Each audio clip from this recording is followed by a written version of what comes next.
hold up, I am on my way, I'm in motion. Let's go to the ocean. Yeah, let's go outside. We can hang out on the beach without freezing. Yeah, isn't that amazing? In Christmas times. Welcome to Crafty Beach. This is Julie. Today I put together 20 of my best coastal Christmas Dollar Tree DIYs for you. So many fun ideas. I really hope you enjoy today's video. So the first DIY we're going to do today is the coastal coral Christmas tree I've been telling you guys about. So the first thing we're going to do is we need a base for our Christmas tree. I'm going to use one of these green floral foam wedges from the Dollar Tree. It kind of looks like a tree skirt, right? The shape of it. And it is definitely thick enough, I think, to provide a good base for the coral Christmas tree. Now it is green. I don't really want that to show through anything. And so I'm just going to do a quick coat of like white acrylic paint on this.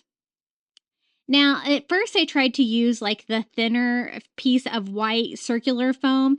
It wasn't quite thick enough from the Dollar Tree, so I switched to this one, and this one worked really well. I just wanted something that I was going to be able to put the stick of the coral Christmas tree down into that's going to hold it up properly, and this did definitely work. You could always use wood too. You would have to drill a hole in it though, but this is kind of a lightweight solution, but it did definitely hold up. Now, I'm going to make the coral Christmas tree. I need like a structure for the middle of the tree. I had some issues trying to figure out which way was the best way to make it.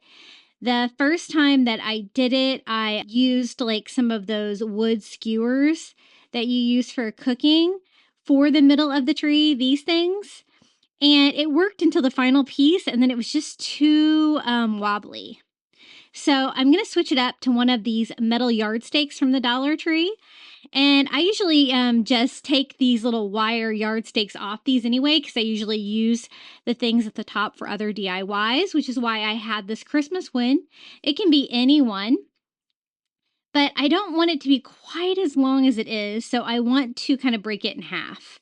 Now, this was a really strong wire. I just used my pliers and carefully like went back and forth until I can get that to break off. If you had some really strong wire cutters, they might work, but that's what I want is a really strong base for the tree, and so this worked really well. I just didn't want it to be quite as tall as the yardstick itself was. So there is the base for our coral Christmas tree. Now, I did make a Christmas wreath out of these little coral looking Christmas tree ornaments from the Dollar Tree, and I loved how it turned out, and you guys did too. So I wanted to make a Christmas tree version. I thought that would be really fun. So just putting the wire down in the center of our foam circle, we can start building our Christmas tree. I love these ornaments from the Dollar Tree. I get these every year. I try to stock up on them because I use them year round because they kind of look a little bit like coral. So this is what we've got going on right here for the structure. It's okay that the base is not painted great because we are going to make a little skirt and stuff on there. I was still a little bit worried about the stability of it though, so to make sure that it stays in there, I'm just going to put a little hot glue down into the foam as well to make sure this is rock solid. Now, my plan is to, put the coral ornaments down on there. It's going to kind of balance it out like weight-wise all the way around the directions, but these are the ornaments that I use. They are like white glitter. They're made out of plastic. They're easy to work with. And they have a little hole here for the ornament hanger, and that's what we're going to use to attach it. And then we're just going to break the stem off, each one, which is like the tree trunk, and easy to break with your fingers because it's made out of plastic. And my plan is just to slide these on. See how it's like the perfect width, like that, instead of using zip ties. So I kind of need an area for it to stop because I don't want to go all the way down to the bottom of the tree. And I also don't want you to be able to see like this black wire in the middle. So I'm going to kind of paint like a section at a time with just a little white to make that blend in a little bit.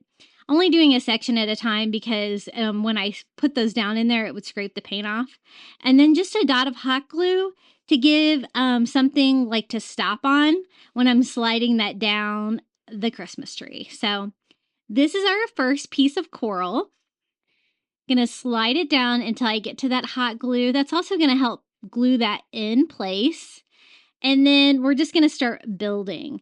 I already had the trunk broke off of a bunch of these because I tried to make this the first time with the skewer. So I'm just going to do a dot of hot glue in between the pieces, and I'm going to slide the next piece of coral down onto it like that. And these are going to be like the branches of our Christmas tree. So a dot of hot glue, I'm going to slide the next piece. And I'm going to keep going all the way around the bottom layer of the Christmas tree until we get this full. I end up using 5 ornaments. So you get 2 in a package. So I'll try to keep track of how many we used here today.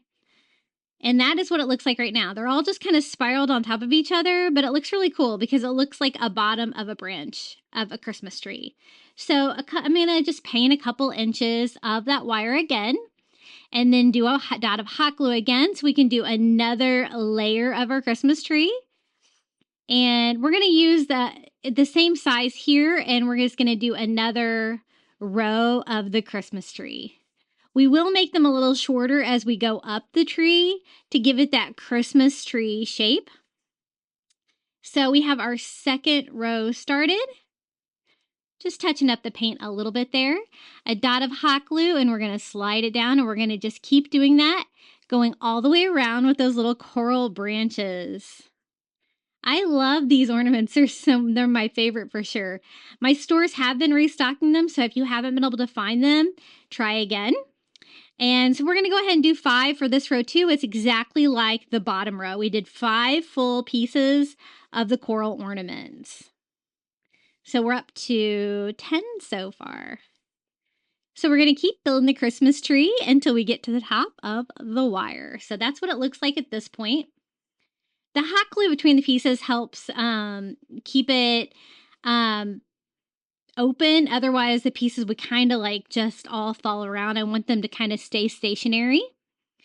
And so again, I painted the wire and put some hot glue, but this one I want to shorten it a little bit.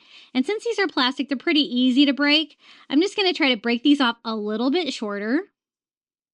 So I'll just have a shorter piece of coral, but I'll still have the ornament hanger on there. And a dot of hot glue, and we're going to just start building them like that. That's going to give it that like triangular shape, the Christmas tree shape, by having the branches towards the top of the Christmas tree shorter. And we're just going to fill this in as well. Just a dot of hot glue in between each piece.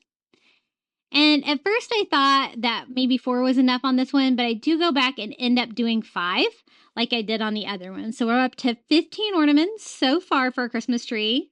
I tried to make this with as little ornaments as I could because I know sometimes they can be hard to find. So I just paint the wire again, do another dot of hot glue, and we're going to make these even a little bit shorter. So I'm going to go about halfway up the ornament and break them. If you can't break them, you can cut them with scissors too, but I almost find it easier to break them with my hands and cut them with the scissors. And this is going to be like kind of our top set of branches for the Christmas tree. And I don't think it's going to require quite as many. We're going to do 4 here. So that takes us up to 19. And I end up doing 1 more on the top. So that's a total of 20. So you're going to need 10 packages of these Christmas tree ornaments from the Dollar Tree. Now the one for the top, I'm just going to do it like, like the top of a Christmas tree, a nice branch pointing straight up like that. And just glue that on to the metal wire that's left there that I did paint white because I want it to kind of blend in. So there will be a front to the tree. I thought about doing 2 back to back so there wouldn't really be a back, but the white bar does blend in well with the coral. You can't really tell it. And we have a Christmas tree. Now, the only thing I didn't really like was the wire in between each Christmas tree. I didn't think it looked that full. So I do have all those extra pieces of coral from when I broke off the ones in half and stuff like that.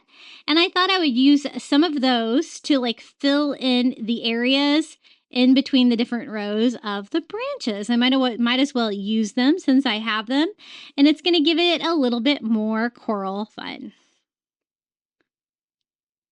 I've been wanting to make a coral Christmas tree all season, so I'm so glad that I finally got it put together.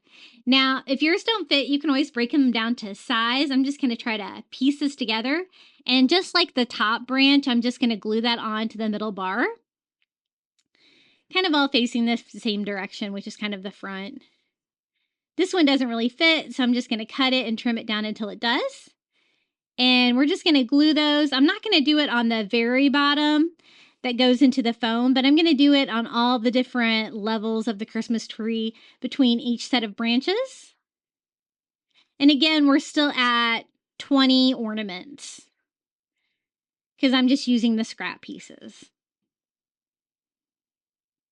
Now, I was thinking about how I could decorate this Christmas tree. I was thinking about doing a starfish at the top, but I really love the simplicity of the coral. So I didn't want to go too crazy with the directions. You can decorate your coral Christmas tree however you want, but I thought we would do something really simple with this because I just love how it's looking so far.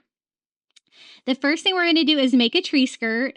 I'm going to use some of this burlap ribbon from the Dollar Tree and just wrap that around the base. The base was already shaped like a tree skirt, right? And so I am just going to cut off a piece big enough to go all the way around. And we're just going to glue that around. That way I painted, the base kind of white so it won't really show through this since it does have holes in it. And just do a very simple tree skirt. It might be easier to do this before you start building it, but I still have a little bit of room to work there. It's just kind of hard to show you. I just glued it together on the back, and we have a little tree skirt for our tree. Now, there is a little bit of room in there, and I thought it would be pretty to fill that up a little bit. And so I got some of that white sparkly fake snow from the Dollar Tree, and I'm just going to sprinkle that inside the tree skirt so it kind of looks like there's like a layer of snow underneath. And again, it might be easier to do this before you build the tree. That way you can kind of glue it down. But I'm just going to sprinkle a little layer of the faux snow in there. And we can start decorating our Christmas tree. I wanted to decorate the coral Christmas tree in seashells because I thought that'd be really pretty. I'm going to use seashells from the Dollar Tree. I really like these. They come in those little teeny tiny bottles at the Dollar Tree, and they're the white with the brown stripe, or the brown spots, I guess. And I'm just going to kind of glue those all around the branches at different depths, like they're alive, like they're like little snails or whatever, like crawling on the coral, and they've attached at different random spots. I do almost one for every single branch. Every row I skipped a random branch just to make it look a little bit more random.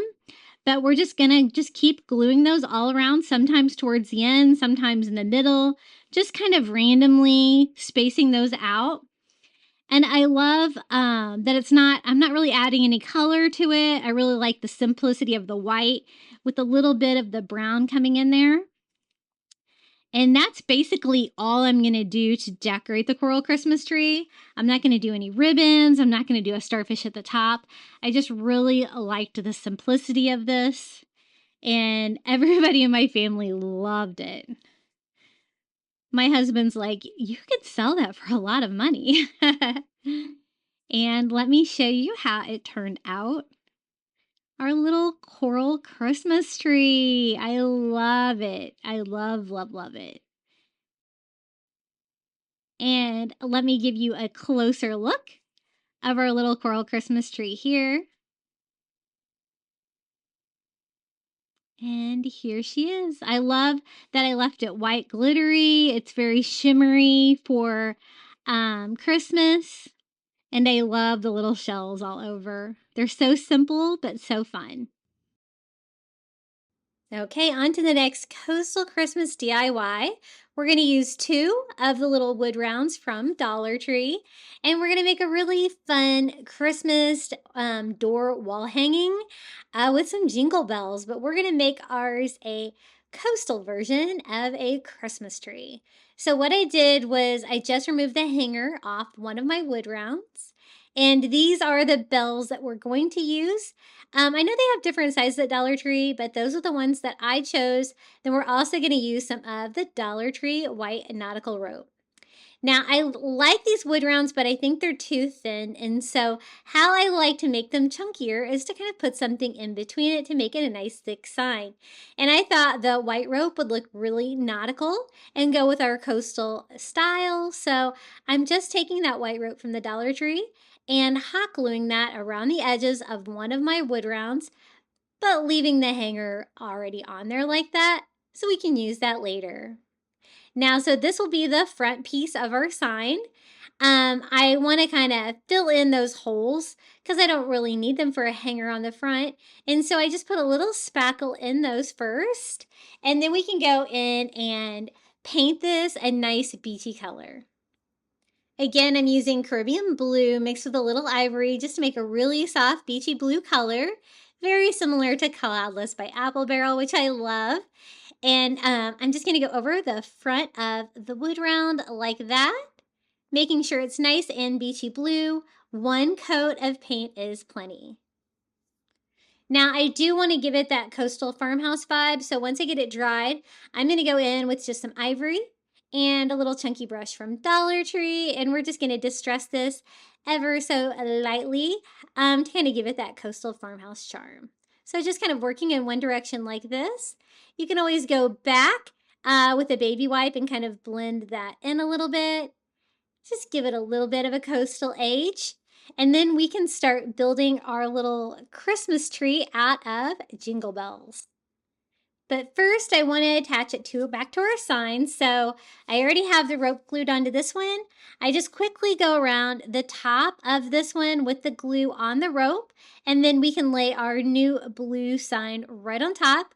That what sandwiches it together, but it makes it the same thickness as that Dollar Tree rope. So it made it a nice, thick, chunky sign.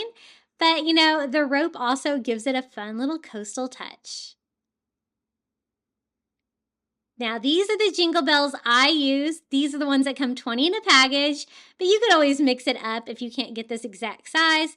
I noticed they do have quite a different variety of these. I just tried to get all of them the same size.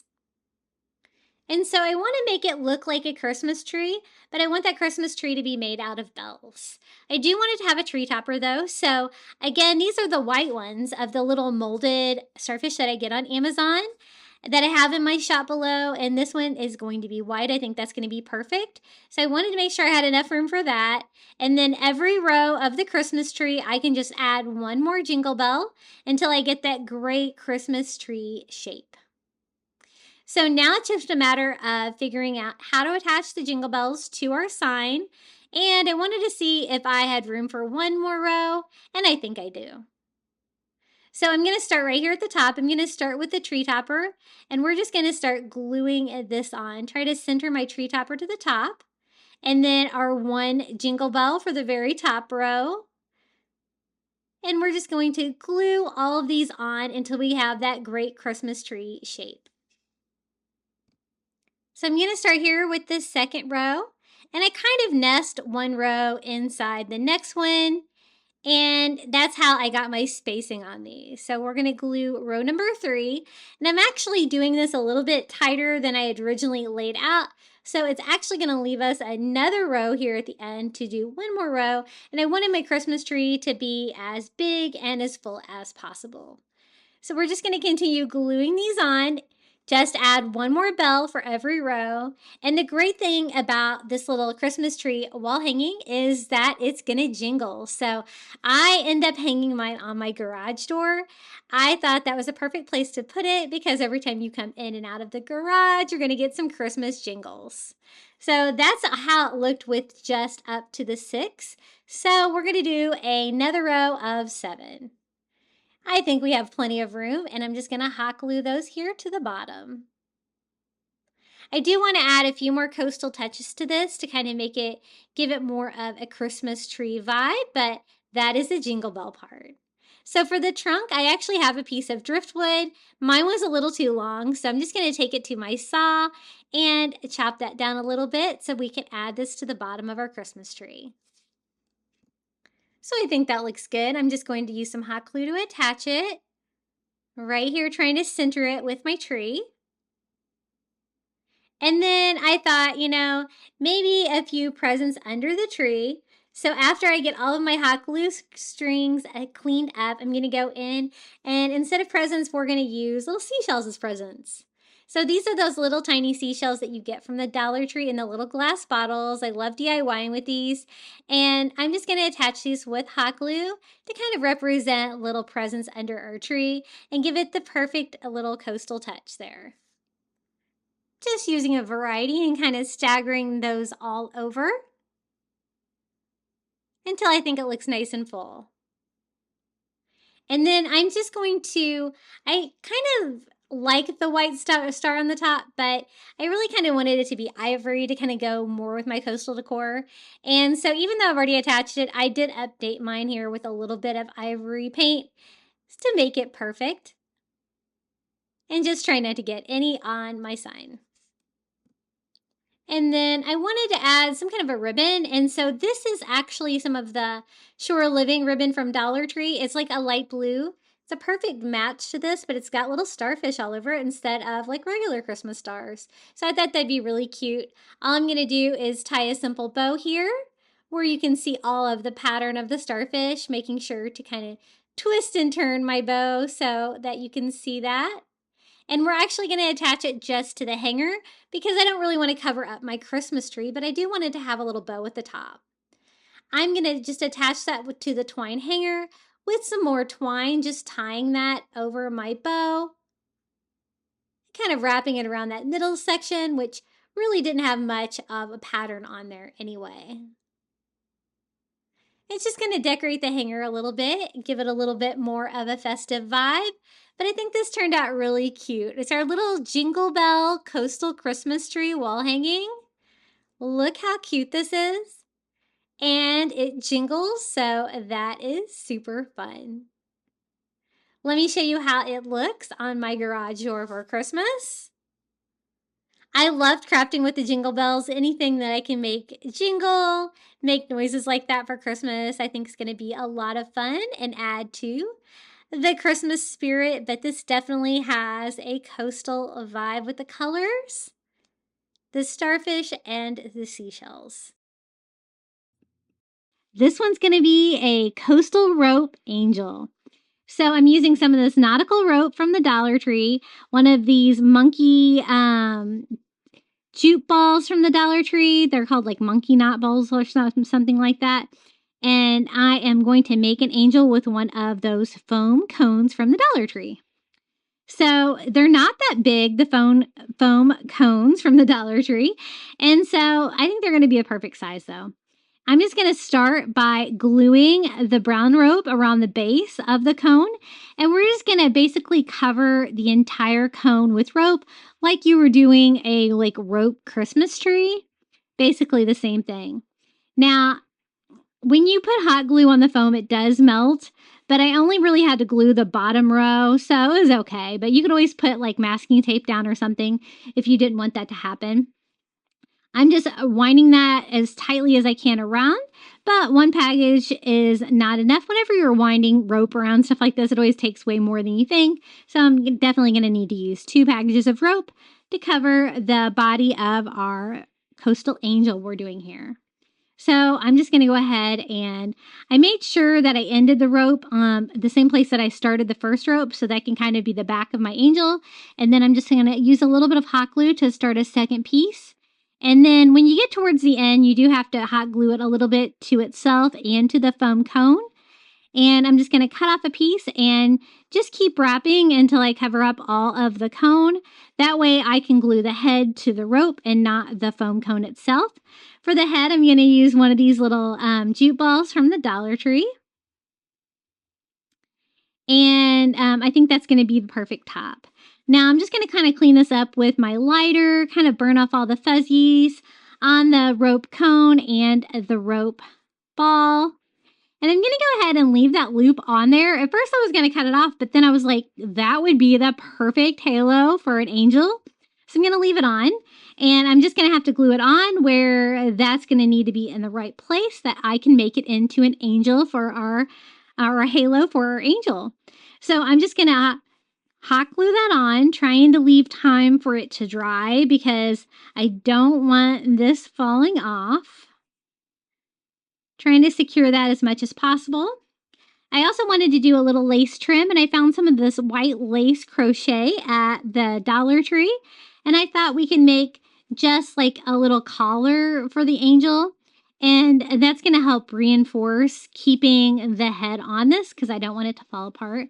So I just cut a piece of that lace crochet, and we're going to hot glue that to both the head and the body of our angel. And that's just going to help reinforce it, but it's also going to give a little decorative touch here to the top of our angel. I thought about making her a gown out of burlap, but I ended up deciding just to leave it as is. I really like the simplicity of the rope for the body. Now, I want the top of that to look like a halo. Right now, it's sticking up like a big loop, right? So I thought if I use some of this wire jute from the Dollar Tree, we could make this where we could shape it, and that's going to blend in with the rope, so you're not going to be able to see it too much. And I cut a piece to size, and I'm just hot gluing that to that loop so that we can shape this into a halo. I probably should have cut it a little bit longer because it didn't really sit down as far as I wanted. So I just cut off another piece of that wire jute to finish off the circle. Just glued that to itself, and that helped me bend it down a little bit so it's not sticking like straight up like a circle. I want it to look like a little halo like above its head, and that worked. Just gluing that all together a little bit there in the back. And we have a halo for our little rope angel. I think it's so cute so far. Now, the only thing we have left to do is we need angel wings. And you'll see that I have some of those gnome stockings from the Dollar Tree. I love the white fluffy beard, and I thought that would look feathery, kind of like angel wing-like. And so that's the fabric I'm going to use. If you don't have any of these, you could also use like those little microfiber mop heads from the Dollar Tree, but those are a little bit messier to work with. Whatever you've got, you can make angel wings with. It's just going to need to be shaped like an angel wing. I'm just using my heat gun to take the beard off. I love to buy these at Christmas time because I love to make gnomes with these. They're the perfect gnome beards and so easy. Be careful though, as you can see, if you get your heat gun too close to that fabric, it just melts. So I'm just going ahead and pulling both of those off. I only want the beard. I don't want anything else. And we have 2 pieces of white fur that I think are going to be perfect for angel wings. I just need to shape them up a little bit. So I just went online and tried to look like a angel wing shape up, and we're just going to try to sketch that out. I always have trouble trying to make the angel wing shape, but it really wasn't that hard. I just kind of looked at it and like, I'm just going to use a Sharpie to kind of freehand that angel wing shape onto one of them, and just using my fabric scissors to trim that out.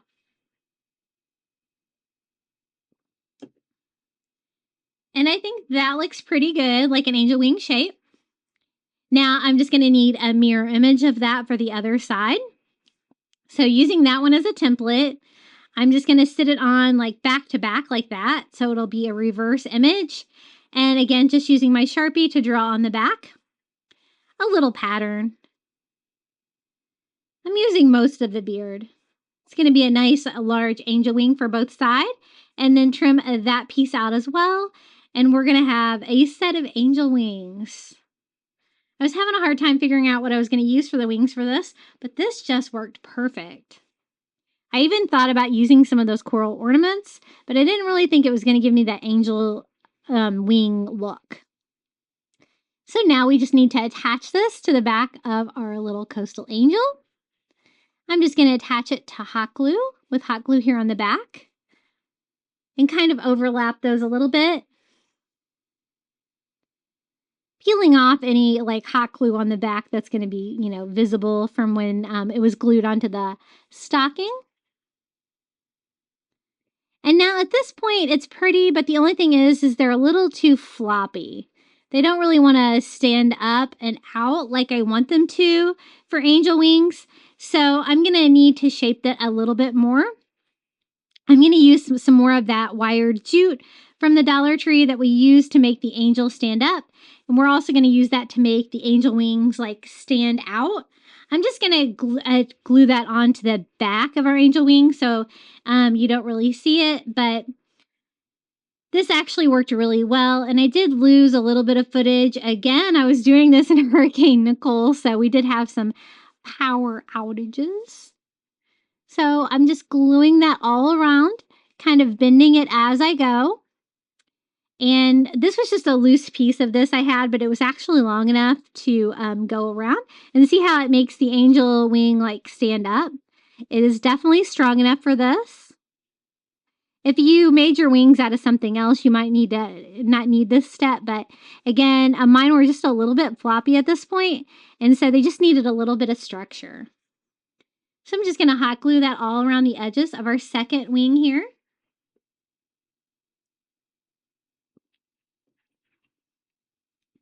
And I wanted to get this video out to you guys. That's why I was crafting during the hurricane, because I know a lot of you guys were waiting for that coral Christmas tree. And we're just going to go up and finish it here in the back. I just kind of did like a figure 8 pattern on those. And that was the perfect final touch because now my angel wings stand out perfectly on the sides. I thought about adding a seashell or something to the front, but I really like the simplicity of her, and so I left her as is. That little bit of trim around her neck was a perfect decorative touch.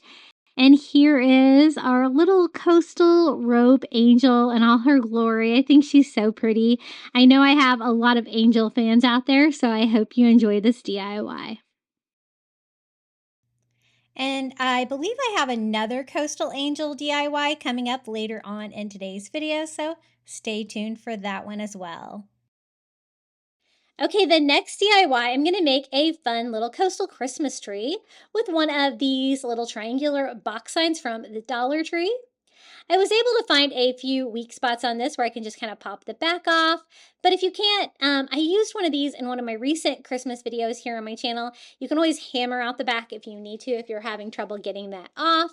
But basically, you just want to pop that off and clean up the frame. We're just going to ditch the back of it because I want it to be an open triangle so we can do like a little structural Christmas tree. And I wanted to hang a little coastal Christmas ornament right inside. So I tried to get off as much paper as I could there on that, and then I'm just going over it with this color of, I think this is the Caribbean blue, just to give it a nice little coat of teal and cover up all that paper. That is going to be the back, but I still wanted to make it look nicer since nothing's going to be covering it. And then I just flipped it over and did the same thing here on the other side, covering like that MDF part of the wood with the blue. Now I'm going to need a couple of wood beads. These are just regular natural wood beads, and I'm going to paint them that same beachy Caribbean blue color. I'm only going to need a couple of these. I just wanted these to use to make a little coastal Christmas ornament that we can hang inside the Christmas tree. This DIY was really easy to put together, and it turned out so cute. So again, we're using one of the Shore Living sand dollars. I try to stock up every year so that I have enough to use for Christmas of all of their beautiful sand dollars and starfish. And I like to paint mine because they're a little bit gray and just a little bit of ivory. You're going to be able to see this from the front and the back though, so I went ahead and painted the back of my sand dollar ivory too. Now I just have to figure out how to do this since I'm kind of going in the top corner of that Christmas tree, how we're going to attach it in there. And I start out with just some wood beads. These are like the smaller wood beads that are already strung. I'm going to use those in combination with the blue beads that we painted. And just kind of string them into a really cute little pattern, like 2, 1, 2, 1, like that. And then we can hang the little sand dollar right inside. I decided that it was too long, so I ditched one of the blue ones and tied the twine just into the slot there on the little Dollar Tree sand dollar. And then I decided, you know what, I might be able to get it to fit. So I popped the blue one back on and knotted up my twine to tie off this cute little ornament. And then it's just a matter of attaching it to this corner. I just put some hot glue in the very top of my triangle sign and then hot glued that blue bead right in place where it will stay secure up there, but the little Christmas ornament can dangle down inside the little Christmas tree shape.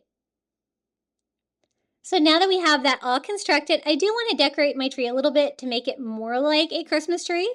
So it's got the Christmas tree shape, but I thought maybe it might need a tree topper and like a little bit of a trunk. So for the tree topper, I'm going to use one of these little blue molded starfish. I get these on Amazon. I do have them posted in my Amazon shop below.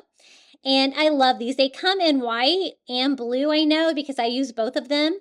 I'm just going to hot glue that to the very top of my sign. And then I just need a little tree trunk. I have some scrap wood that I'm going to use to make that, but you could always make this part with those little jenga blocks from the Dollar Tree. That would work really well. I'm just going to slice off a little piece so that I don't want it to be tipping over, so I don't want it to be super tall, but I do want it to have, you know, just the shape of having a tree trunk. I think it gives it more of the Christmas tree vibe. Just kind of testing it out. Is this going to work or not? And I think it is. So I'm just going to hot glue the top of that wood block and set my little Christmas tree right here on top. And there it is, our little sand dollar Christmas ornament Christmas tree. You could actually do any kind of a Christmas ornament, hanging it down inside, but I think the sand dollar just makes a perfect one. And this is how it turned out. Super easy to DIY this, and another fun version of something you can turn the little triangle signs from the Dollar Tree into a Christmas tree. It's definitely beachy. I love the wood of the frame. I think that goes great with the coastal decor. Here is another DIY. I picked up some of these flip-flop signs from the summer aisle, but you know what? This is a pretty easy shape to replicate if you can't find these, but I had them, so we are going to use them. They are really kind of on the large size, but I think that's okay. And they're actually just going one direction. So one I'll have to have upside down. So I'm just going to take the tag off this one. That way I can have a pair of flip-flops for Santa. And I thought it'd be really fun to try to decorate them like I would think Santa's flip-flops would look. So I have a couple of stockings that I have in my gnome stash because I always try to stock up on these every Christmas at Dollar Tree because they work great for gnomes. One of them is actually a gnome stocking. Those work really good for making gnomes year round. And this one's got like a fur on it, but basically all I'm looking for is the back. So if you cut all the way over to the sides of a stocking from the Dollar Tree, you're going to have enough fabric to cover a flip-flop. So I grabbed 2 of the stockings from my gnome stash, and I'm just going to cut all of the back off.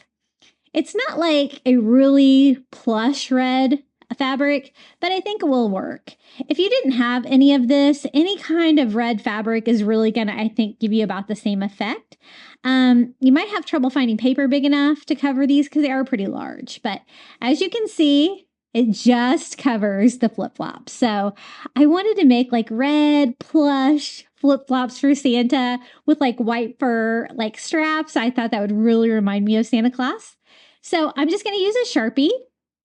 And I'm just going to draw on my stocking so I'll know exactly where to cut it out. As you can see, you really have to get all of that fabric off the back of the stocking because there really isn't like a lot that I'm cutting off here. So once I draw that on there, I can just go in with my scissors and cut this out. One side is going to be covering, the back of the flip-flop. The other side's going to be covering the glitter stuff. And as you can see, I've already got glitter on this because, the Dollar Tree glitter stuff, gets kind of everywhere. Now, I was thinking I could just glue that on and it would probably be okay, but I wasn't so sure because that's really bright and busy behind it. And I thought you might be able to see some of that pattern come through and it might kind of run it in the final project when I have it all Mod Podged on. So I thought I probably should try to mask that first.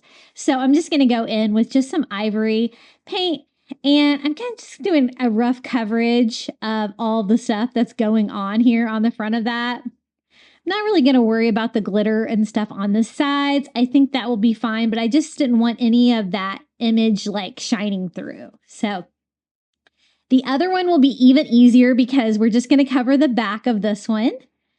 And so I put that side down and draw this one out just like I did before.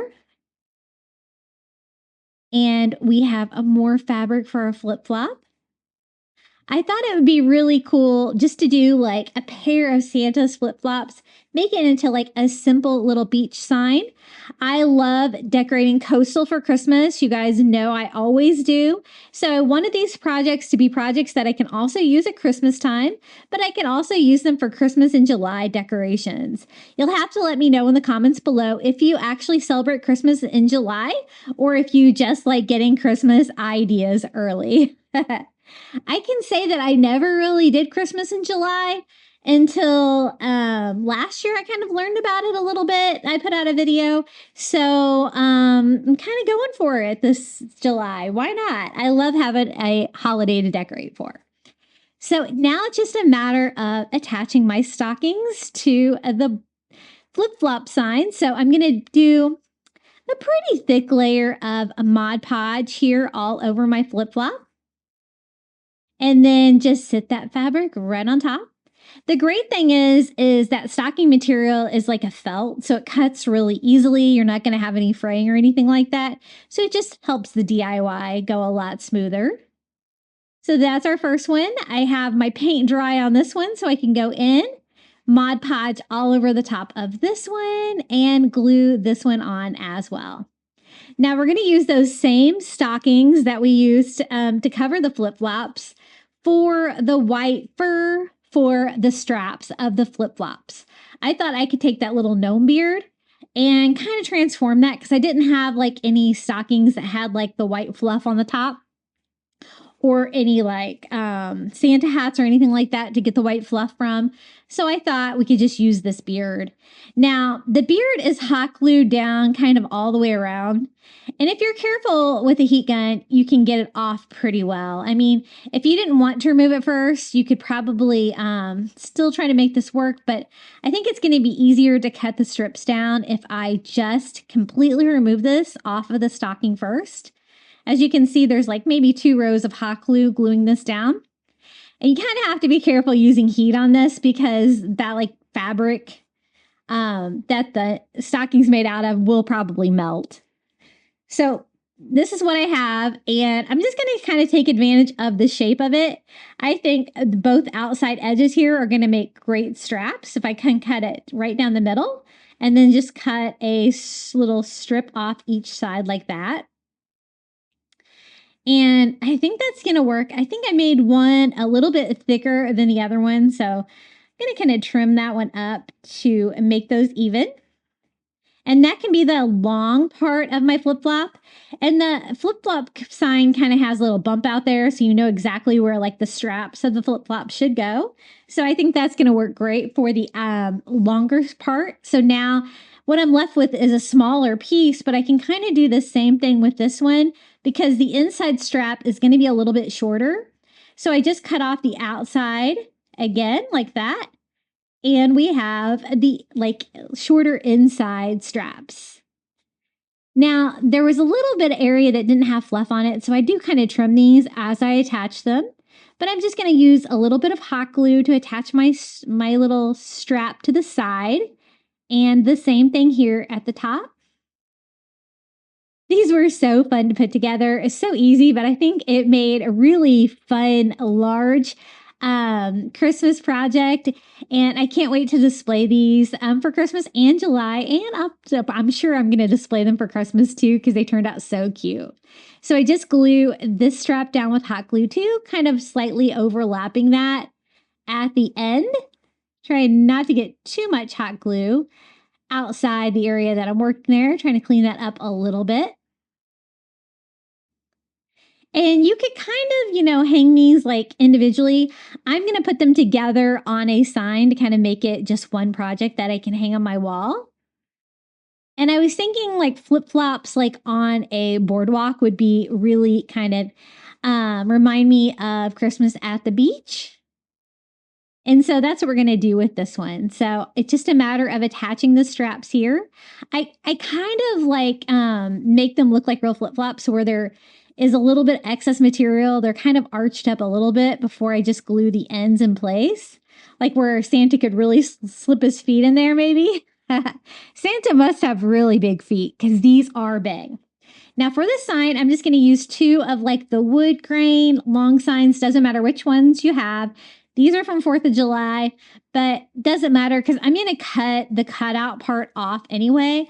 I just want 2 boards and I needed them to be fairly large because my flip-flops are so big. So I took those to my saw and I just cut the cutout part off. And I have 2 boards that remind me of a boardwalk. So together, I mean, they're not big enough, but I can leave a gap in between like a boardwalk would be anyway. And then just attach my flip-flops like that. So I think that's going to work. I'm just going to leave them that like raw wood color. I mean, that's what a boardwalk would look like at the beach anyway. So one step saved.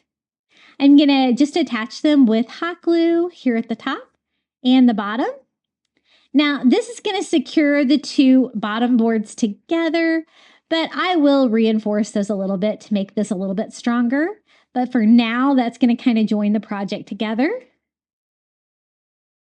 So I'm attaching these to that board, but these are actually helping to brace the 2 boards together too. And then we're going to do the same thing here with flip-flop number 2. And then I'm just going to use popsicle sticks to reinforce this on the back just to make it a little bit stronger. And I'm just going to do it behind the flip-flop so you won't be able to see this from the front. It won't be visible. Kind of like a little hidden extra support. And I just use hot glue to attach all 4 of those. Now, I was trying to think about how I could hang it. It does have 2 hanger holes at the top of the flip-flops. So I thought I would take advantage of that. So I'm going to use some Dollar Tree twine. And since I'm going through fabric and stuff, I thought it might be easier to use like a large needle. And so that's what I'm going to do and tie a knot in the twine and kind of pull it through. The holes were kind of large, so I did knot it a couple times to try to make sure that it is wide enough that it won't slip through. Now, I'm not sure why I knotted them in the back like this. It hung okay, but it did not hang fantastic. And so after I got that on there, I decided to kind of switch that out. But this is what it looks like for right now. Isn't it cute? A big pair of Santa flip-flops for Christmas in July. Love it. And this is where I was like, I don't know why I did it like that. So I'm just going to cut it, knot it, pull it through, and kind of come back the other direction because I know better. Whenever I knot things in the front, it always turns out so much better, like hanging against my wall with these thin signs. So I just pull it through and knot it again, and problem solved. And here is our giant pair of Santa flip-flops. I thought about adding some words or a sign to it, but I really kind of like the simplicity of them. I think they turned out really cute. And they look just like something that Santa Claus would wear at the beach. We have a lot of people that live around here that kind of look like Santa Claus sometimes. It makes me wonder. Okay, the next DIY, I picked up this sign at Goodwill for half price. So it was only like $1.50, a nice boxwood sign, but you can use whatever you have. You could always use a Dollar Tree sign for this as well. I was just looking for something boxy that could kind of stand up on its own and a rectangular side. So I'm just going to clean up all the stickers off this one with a little heat and Goo Gone and give myself a clean surface. Now it is a bright red sign, so it is going to take a lot to kind of disguise that. But what I want to do on the sign is make a really fun little coastal angel DIY for Christmas. So once I got the back all cleaned up, I'm not going to go over all the writing. I think that's going to be harder. That's why I got the back so clean. So for the front of it, I just cover it with just some wood contact paper again. And I always cut my piece a little larger. That way I can just sand it off, get a perfect fit, and I have a nice finished back on my DIY. So that looks good, and now we can start painting the main sign. I'm going to again use Caribbean blue mixed with ivory to get this a very soft beachy blue. I think it works so well for Christmas. And I think it's going to be a great background for an angel. It will almost look like the sky. So I just start by painting all of the four sides, because you're going to be able to see the sides as well, and you don't want them to be bright red, and the front. But again, I'm using acrylic and I'm going over red, so it is going to take a couple of coats to get good coverage on this. Once I get it all painted though, we are going to start building a really fun version of a coastal angel that I thought up. For the wings, we're just going to use ivory paint and a chunky brush, and we're just going to do like a distressed, like a feathery angel wing. I'm not using any kind of template or anything like this. I'm just kind of trying to think about what shape I want my angel wings to be, but you could always use a template if you wanted. And another option, you could always add, cut out some angel wings and attach it to it.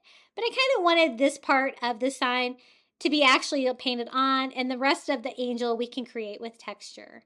So I'm just kind of feathering this side out as well. Just trying to give it like that general like white, fluffy, feathery angel wings. And give it kind of that traditional angel shape. So I just kind of worked with mine a little bit until I was happy with it.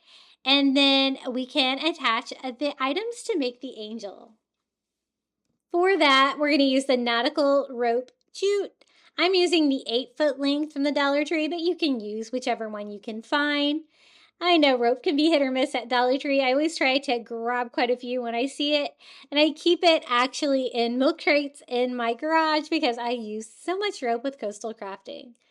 I'm going to go ahead and take the tape off of the end here to give me a nice rope end, and we can start building this out. Now for the head, I'm just going to cut a little piece of the rope so we can form a little circle for the angel head. And I just do a circle of hot glue here above the wings. And I did have to trim mine down. It was a little long. And glue it together. Your edges of your rope are going to kind of fray on you a little bit, but you can kind of always hot glue them back into shape like that. Now for the halo, I thought it would be really fun to use some of this wire jute from Dollar Tree. That way we could have a halo that kind of sticks up on its own. So I'm just going to cut a little piece of that down too. And try to keep the twine on the wire as much as I can. That way it can kind of stick out with like a 3D vibe like that, but it's got the structure of the wire inside. So I use a little hot glue and glue that right on top where I can kind of bend that, forming a little angel halo. And now for the body of the angel, we're also going to use the Dollar Tree rope. And I want to like kind of use them vertically like this, where we can kind of fan these out, forming the body of the angel. So I just do one like straight down the middle, pretty much filling up the entire sign. And then this one I'm going to kind of zag out here for the like right side of the angel body. I'm going to do this same thing over here on the left side like that. And then we're going to need shorter pieces to kind of fill in the gaps because we're going to have less room. So you're going to have to kind of cut your rope down to size. I want to keep going in kind of that straight up and down fashion, forming the angel body with that rope, just cutting each piece a little bit shorter here, kind of measuring each one, and then hot gluing that to our side. So that half of our angel body is complete. We just need to do the same thing over here on the other side. And I really love the textures on this with the rope. It looks very coastal, and how cute is that little halo on that angel. I love it. Now, the Dollar Tree rope can have a lot of strings on it, so I just go over mine with a lighter to kind of burn off any of the fuzzies on my rope, but I don't want to damage any of my angel sign. And then I thought maybe we should have the angel hold something, so I'm going to form little angel arms with just 2 more pieces of that Dollar Tree rope, where I can kind of curve those around to the front of the angel and have her hold a seashell. I thought that would be perfect for coastal Christmas. And so I form a little arm. This one was already kind of curved, so perfect. I just glue that to the side of the body, and then one time here right in front, bringing like the little hands of the angel together. But again, they're going to be sticking out a little bit from the rest of the sign, kind of giving it a 3D appearance. And then I just want to attach the seashell. I just figure out which way is going to fit the best and glue that to the little rope angel. Now, you guys know I love distressing, and I didn't really distress the blue on this, so I did give mine just a very light dry brush, just to kind of mix that up a little bit, give it a little bit of a coastal farmhouse aging all the way around the sign. Just a final last touch, and I think this little angel is ready to go. She was so cute. I had so much fun putting her together, and I think she looks very beachy for Christmas. And this is how she turned out. I wasn't too sure about my angel wings, but I kind of like the abstract feel, but you could always make yours a little less abstract if you wanted, or maybe again add some fabric wings would be cute too, maybe with some white burlap. Now for the next DIY, I am going to use another ornament. This time I'm using the galvanized metal one. This one's a little smaller. I'm going to paint the entire thing with ivory paint. It's going to take a couple of coats. You could use Mod Podge, but I actually had pretty good luck with a couple coats of acrylic. We're going to make this ornament look like a fishing bobber. So I kind of just sketch a line on there with my red Sharpie, and I'm just going to use some red acrylic. We're going to paint the very bottom part of the ornament bright red, with the top part staying like that ivory white color. And then the very top of the ornament, we're going to paint that red as well. And it's going to look just like a fishing bobber, because you know, a Christmas ornament and a fishing bobber are like the same exact shape. For the front of it, I thought we could use one of the little galvanized metal words from the Dollar Tree. The only one that's going to fit on this smaller one is joy, but I think that's going to work perfect. I'm just going to go ahead and leave this one galvanized metal. I am going to use a little bit stronger glue because metal on metal can be a little challenging for hot glue. And I just used some stronger glue, put that on the back, and we're just going to put joy right here on the front of our fishing bobber Christmas ornament. This was so easy to do. And then I'm just going to take some twine and make a little hanger. This would make a really cute, like oversized ornament for a coastal Christmas tree as well. To finish it off, I thought we could use a couple of the little jingle bells from the Dollar Tree. They're going to match with the galvanized metal from the Joy and be a cute little Christmas touch. I'm just going to tie some on twine, and we can string those around the very top of the bobber just to give it a little final finishing touch. I strung 2 on the same piece, having it where I can kind of wrap it around it and have them hang down. Just going to tie that together because I didn't really make it quite long enough. And then I thought maybe we could string one more here. Just tying that off. And how cute and easy is this little coastal DIY? I looked at this and I thought, this needs to be a fishing bobber, and I think it's so fun for Christmas. It is traditional color, so you could use this with any decor, but it definitely goes great for a coastal or nautical Christmas DIY. Isn't that so sweet? I was really impressed with how easy that was to paint the metal. I always thought you had to use glue on them first, but I really didn't have much trouble with this one. Now for the next coastal Christmas tree, we're going to use a wreath form. We're actually going to use the witch hat wreath form. I thought this was the perfect shape for a Christmas tree. We just need to remove like the brim part of the hat. So I just kind of pull that back and forth. It breaks super easily where it comes together. And then I thought we could form the Christmas tree using some Dollar Tree rulers. What I was going for was a driftwood Christmas tree. And I didn't think the wire crossbars were going to be strong enough to hold all of this together. So I went ahead and added the rulers to this design. Now I went ahead and painted the wreath form white. Originally, when I was going to do this, I kind of wanted to do a floating driftwood Christmas tree. So I thought that the white wreath form would kind of blend in with my white cabinets I was going to hang this on. And then I went ahead and broke off the two ends there on each side from the bottom. But I ended up covering more of it with driftwood, so you don't really have to paint it if you don't want to. But the rulers are going to be kind of the little stepping stones here of our Christmas tree. So I just kind of turn them over and then just mark them down so I'll know how long to cut those out with my saw and cut 4 pieces. So I needed a total of 3 rulers for the little witch hat wreath form. And then I'm just going to glue the rulers with a little tab side down to give us that flat back to the ruler. And that's going to give us a really cute surface to attach driftwood. And this turned out really fun. Definitely like a coastal Christmas tree, very nautical as well. And we're going to kind of keep to the same color scheme that we used on the candy cane DIY, where we use a lot of turquoise and red together. So I think the rulers or any kind of a wood here is going to give you a little something to attach it to. You could also use like a wider popsicle stick.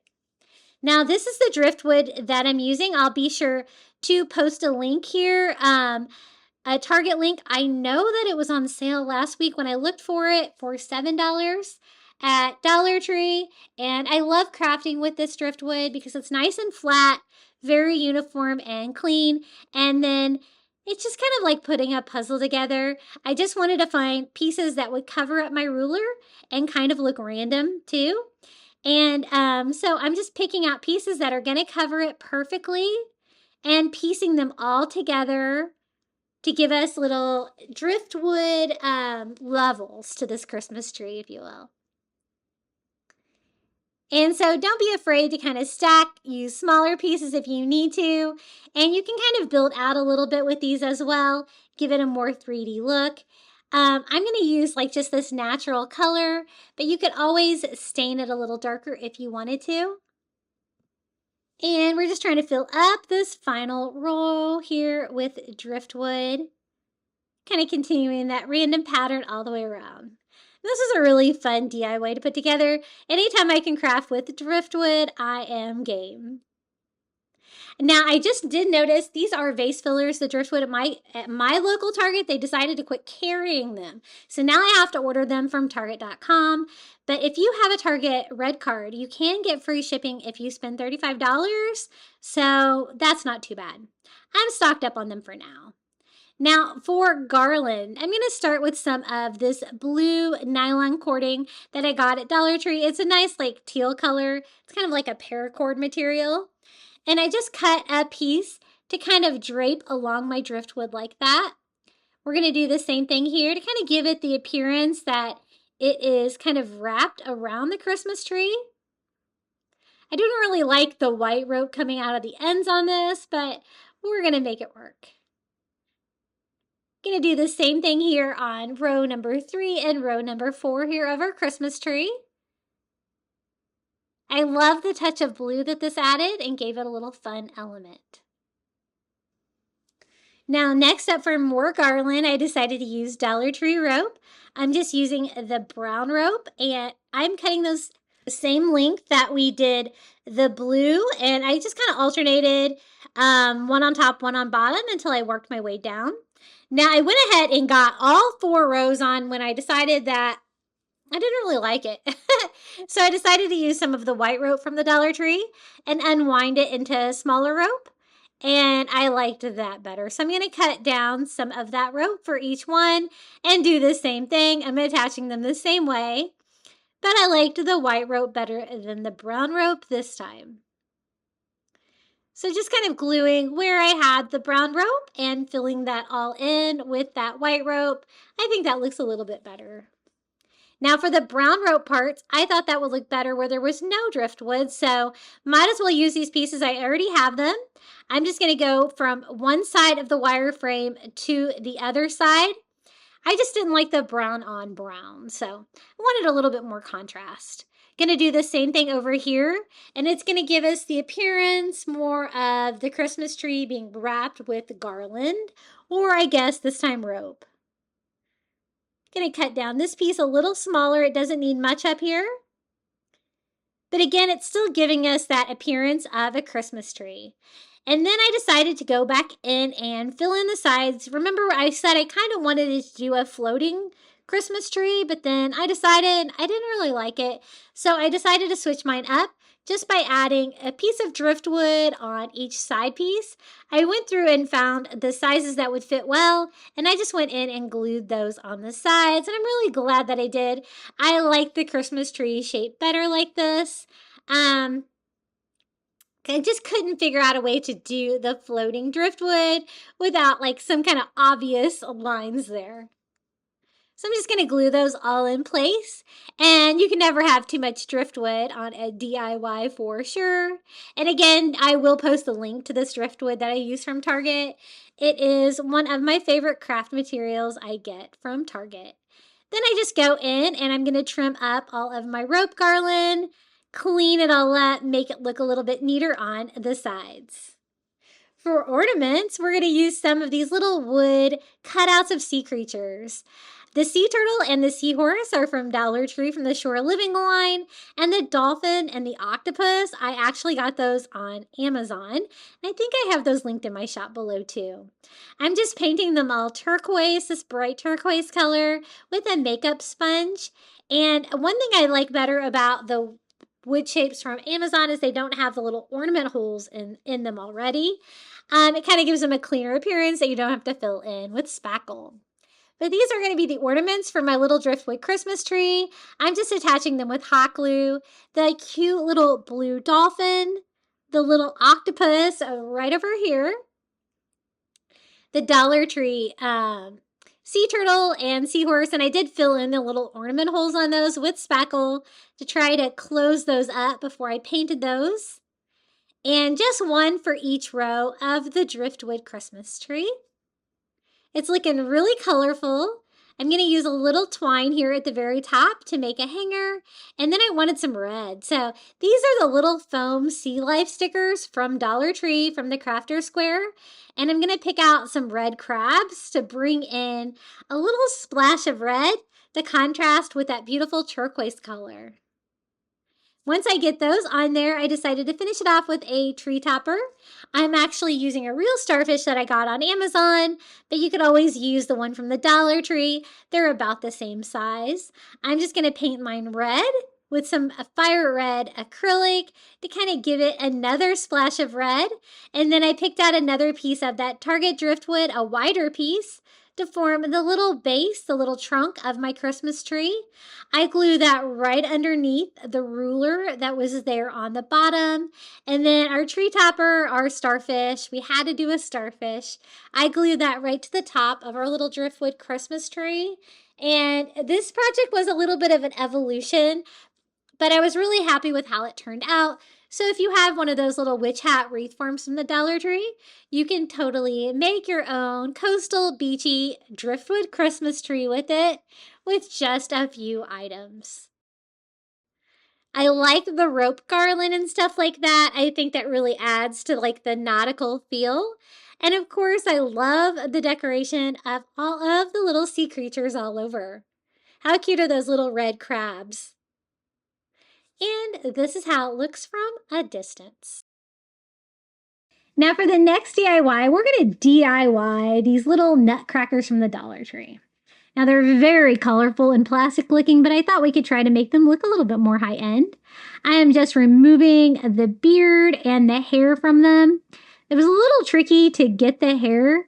They do kind of pop apart. I noticed that the hats just pop off of these. But the hair is actually like inside the whole thing, and I didn't want to take the whole thing apart. So I actually just kind of pulled it as much as I could and then kind of trimmed that to get the hair off because I want to save the hair for later. But I want them to be just plastic for now so that we can give them a coastal beachy makeover. I did have to go in there and try to pry that out because I couldn't really get it to go back in, but I just used some scissors to kind of clean that one up. We're going to do the same thing here with the second one.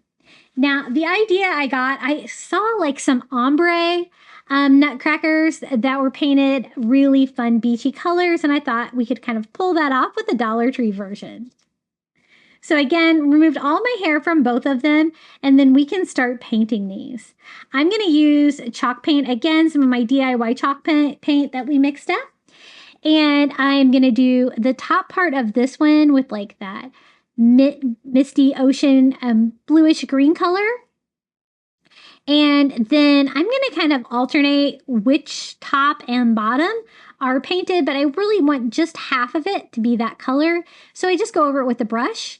Now for the other one, I want it to be opposite. So I'm going to do the bottom of the little Dollar Tree nutcracker in that mint green color. And I kind of went back and forth with a brush and a foam brush to try to get in all the different areas to get as good of coverage as I can get on those. But they kind of painted pretty well. I was impressed because I was going over lots of really colorful things and foil and stuff like that, but I was able to actually get good coverage here with this beautiful color. Now for the other half, I wanted to use the other color we've been using today, which was the Caribbean blue color from Target. And I decided just to try the acrylic to see if I could get good coverage with that as well, just because it painted so well. And it will require a couple coats, but it went on pretty easy. And it doesn't really matter which one you use on these. I just kind of picked two. Didn't really matter what colors they were since I was going to be painting them. And again, we're doing that same ombre effect like we did earlier. And it's going to kind of make it like, fade from one color to the next. And I did have to go over it with a second coat just to make sure that I got good coverage there on everything. And then I'm going to go ahead and paint the hats as well. Since they're already off, I thought it'd probably be easier to paint them separated. I do one blue and one green. I was kind of thinking, should I mix and match, have like my blue topped one have a green hat, and vice versa, but I ended up deciding to kind of match the top and the top, if that makes sense. But a couple of coats just to cover up all the drop colors, and these painted up nicely. Now they're super easy to reattach, but first I want to kind of blend the color. So I kind of mix the two colors together using a makeup sponge and blend where the ombre happens. So it's like a slight change in color between the two. And we're going to do the same thing here on the other one. And I'm glad that I kind of alternated the colors on them. I think that looks really fun. What do you guys think about painting these? I think it turned out really fun. It made them look a lot more stylish, I think, than all the bright colors and things that were on there before. I'm just going to rescrew my little nutcracker hats back on, their little heads. And then now it's time we can reattach their little beard. I just do a little hot glue and glue the little beard piece right on here where it was before. And then we can also reattach the hair. They definitely look a lot different. I think they look really stylish and fun, and they're definitely going to go nicely with my beach decor. I'm just going to use hot glue to attach this. Again, it was kind of like wedged in between the cracks on the side of the head there before, but hot glue will totally work to reattach it. Just trying to clean it up a little bit. They were a little straggly. And we're going to do the same thing here on the other one. Now, once I got them painted, got like all the hair attached to them, I thought we could maybe give them a little bit of a beachy touch. And again, we're going to be using those tiny starfish that I get on Amazon. And I thought we could just kind of decorate their hat by gluing one of those on it. Super simple little beachy touch. Nothing too crazy. You could also do the base in sand if you wanted to, but I kind of liked just the color scheme. I did the starfish on the opposite sides of my hats, and this is how they turned out, our little ombre coastal Christmas nutcrackers. A fun DIY idea, super easy to pull off. Just a little bit of paint. And I love how we're using like these same color schemes today. They all really coordinate well together. Okay, and next DIY, I told you we were going to do another version of the macrame tree, so let me take you through the steps on that.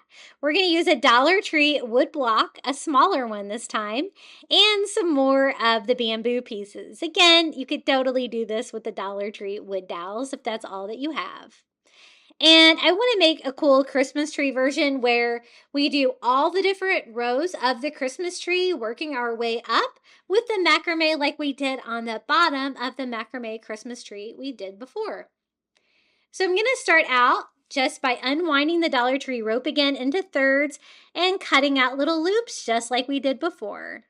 And then I can just loop them and tie them. I'm doing about 6 inches. And so I'm just going to go ahead and cut as many of these as I can to go ahead and get started. And this is going to be the very bottom of my Christmas tree. So this is definitely going to be the whitest part. And I'm just going to go through. You just have to make sure you put your loop on the same side when you have the little pieces go through. That way all of your knots look exactly the same. And I think that is plenty to fill the first row. So we did a total of 6. We're going to go ahead and cut the next row down, 1 knot smaller, and then just keep cutting these out. Again, these are going to be 6 inches as well. We're just going to have 1 less of them as we work our way up our Christmas tree, just reducing 1 of the loops each time. And again, super fun to make. And so this is just another version. You might like this one a little bit better than the first one, but I think they're both beautiful and unique. So we did a total of 5 on this one, making those nice and tight. And then I'm going to cut the next one just 1 knot shorter. And that's exactly how I lined it all up. And I'm going to keep doing that until I go all the way to the top of the Christmas tree, where I will only need 1. So this row needs a total of 4. And I was kind of keeping track with that too, just with my ruler, because I kind of cut them per row. So this one's only going to need 3. And again, you could totally do this with a macrame cord from the Dollar Tree. It's going to be a little bit thinner than this if you wanted a thinner version of the macrame. We're definitely getting shorter up here. This one's only going to need 2. And then the next one's only going to need 1. Now, we're not going to leave them just like ropes like that. We're going to comb them out like we did before with the very bottom of our little macrame Christmas tree. And for that, I am just using a hair comb. And just brushing those, it makes all of the rope come untied. And then you do have to kind of trim them as you go to clean it up a little bit, because some of the pieces will look a little bit longer than the others, no matter how straight you get it on there. So just kind of combing those out. They kind of form like 1 layer of string. And they give you that cool, fringe look that you want with macrame. Now, once I get all of these combed out, then we can put these all together. I thought we could build them very similar to the one we did the first time. It's just going to need a trunk to kind of hold everything together in the middle of the tree. And then we can use the Dollar Tree wood block for the little sturdy base. So I got them all trimmed and combed out. And then we're going to use this burlap piece to put them all together. I'm just making sure that I have them all going the same direction. And I'm just going to start with hot glue, gluing this one to the very tip. That's the top of the Christmas tree. And I'm going to want to overlap them ever so slightly. So I kind of pick up this row and kind of glue or nest that one underneath of it where that kind of covers the top part of the knots on the next row. And then we're just going to continue that all the way down with a dot of hot glue each time.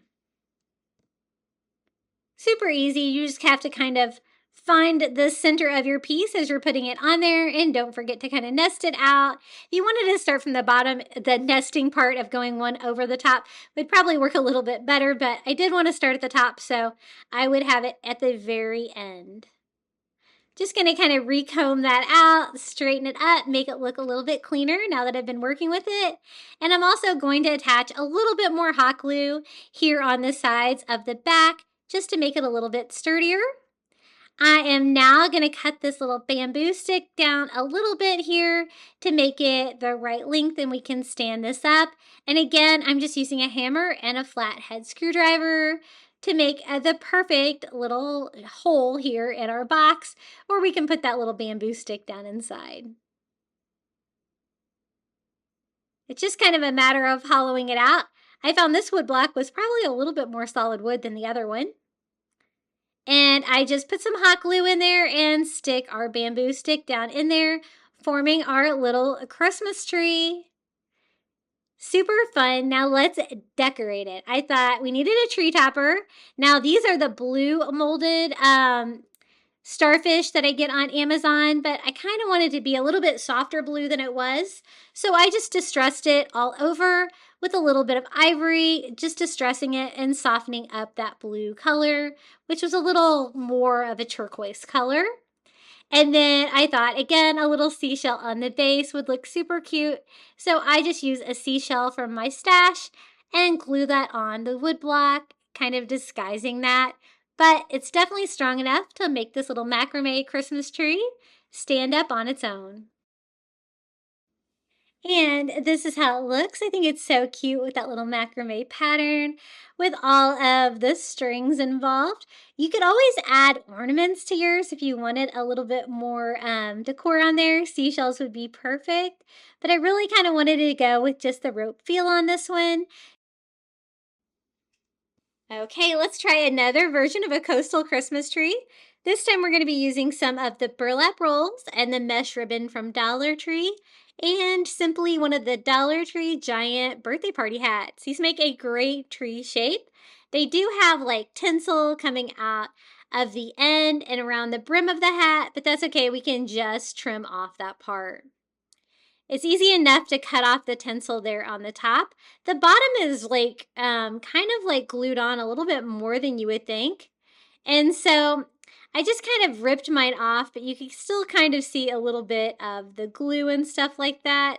So you're probably going to have to just cut off the bottom row of your little party hat if you want to get all of that off. And that's what I did. I just kind of cut on the outside of that strip of glue just to clean it up and give us a perfect cone shape without any of that annoying tinsel in the way. And, you know, this is made out of cardboard, so it is fairly sturdy. I think it's going to be plenty strong enough to make a little burlap Christmas tree. I thought that would be really coastal and fun. A great way to use this burlap ribbon from the Dollar Tree. I absolutely love this stuff. And I just kind of have to figure out a technique that I can use to cover this conical shape like that with the ribbon, because you can't just simply wrap it around. You're going to have to do something a little bit more creative. I actually went online to try to figure out the technique for this, and I found what another crafter had done, and I'll kind of show you, take you through the process. So I'm going to start here at the bottom with our burlap ribbon, and I am just going to hot glue that right there up against the very bottom of the little party hat. And then I'm going to work it around the Christmas tree like this.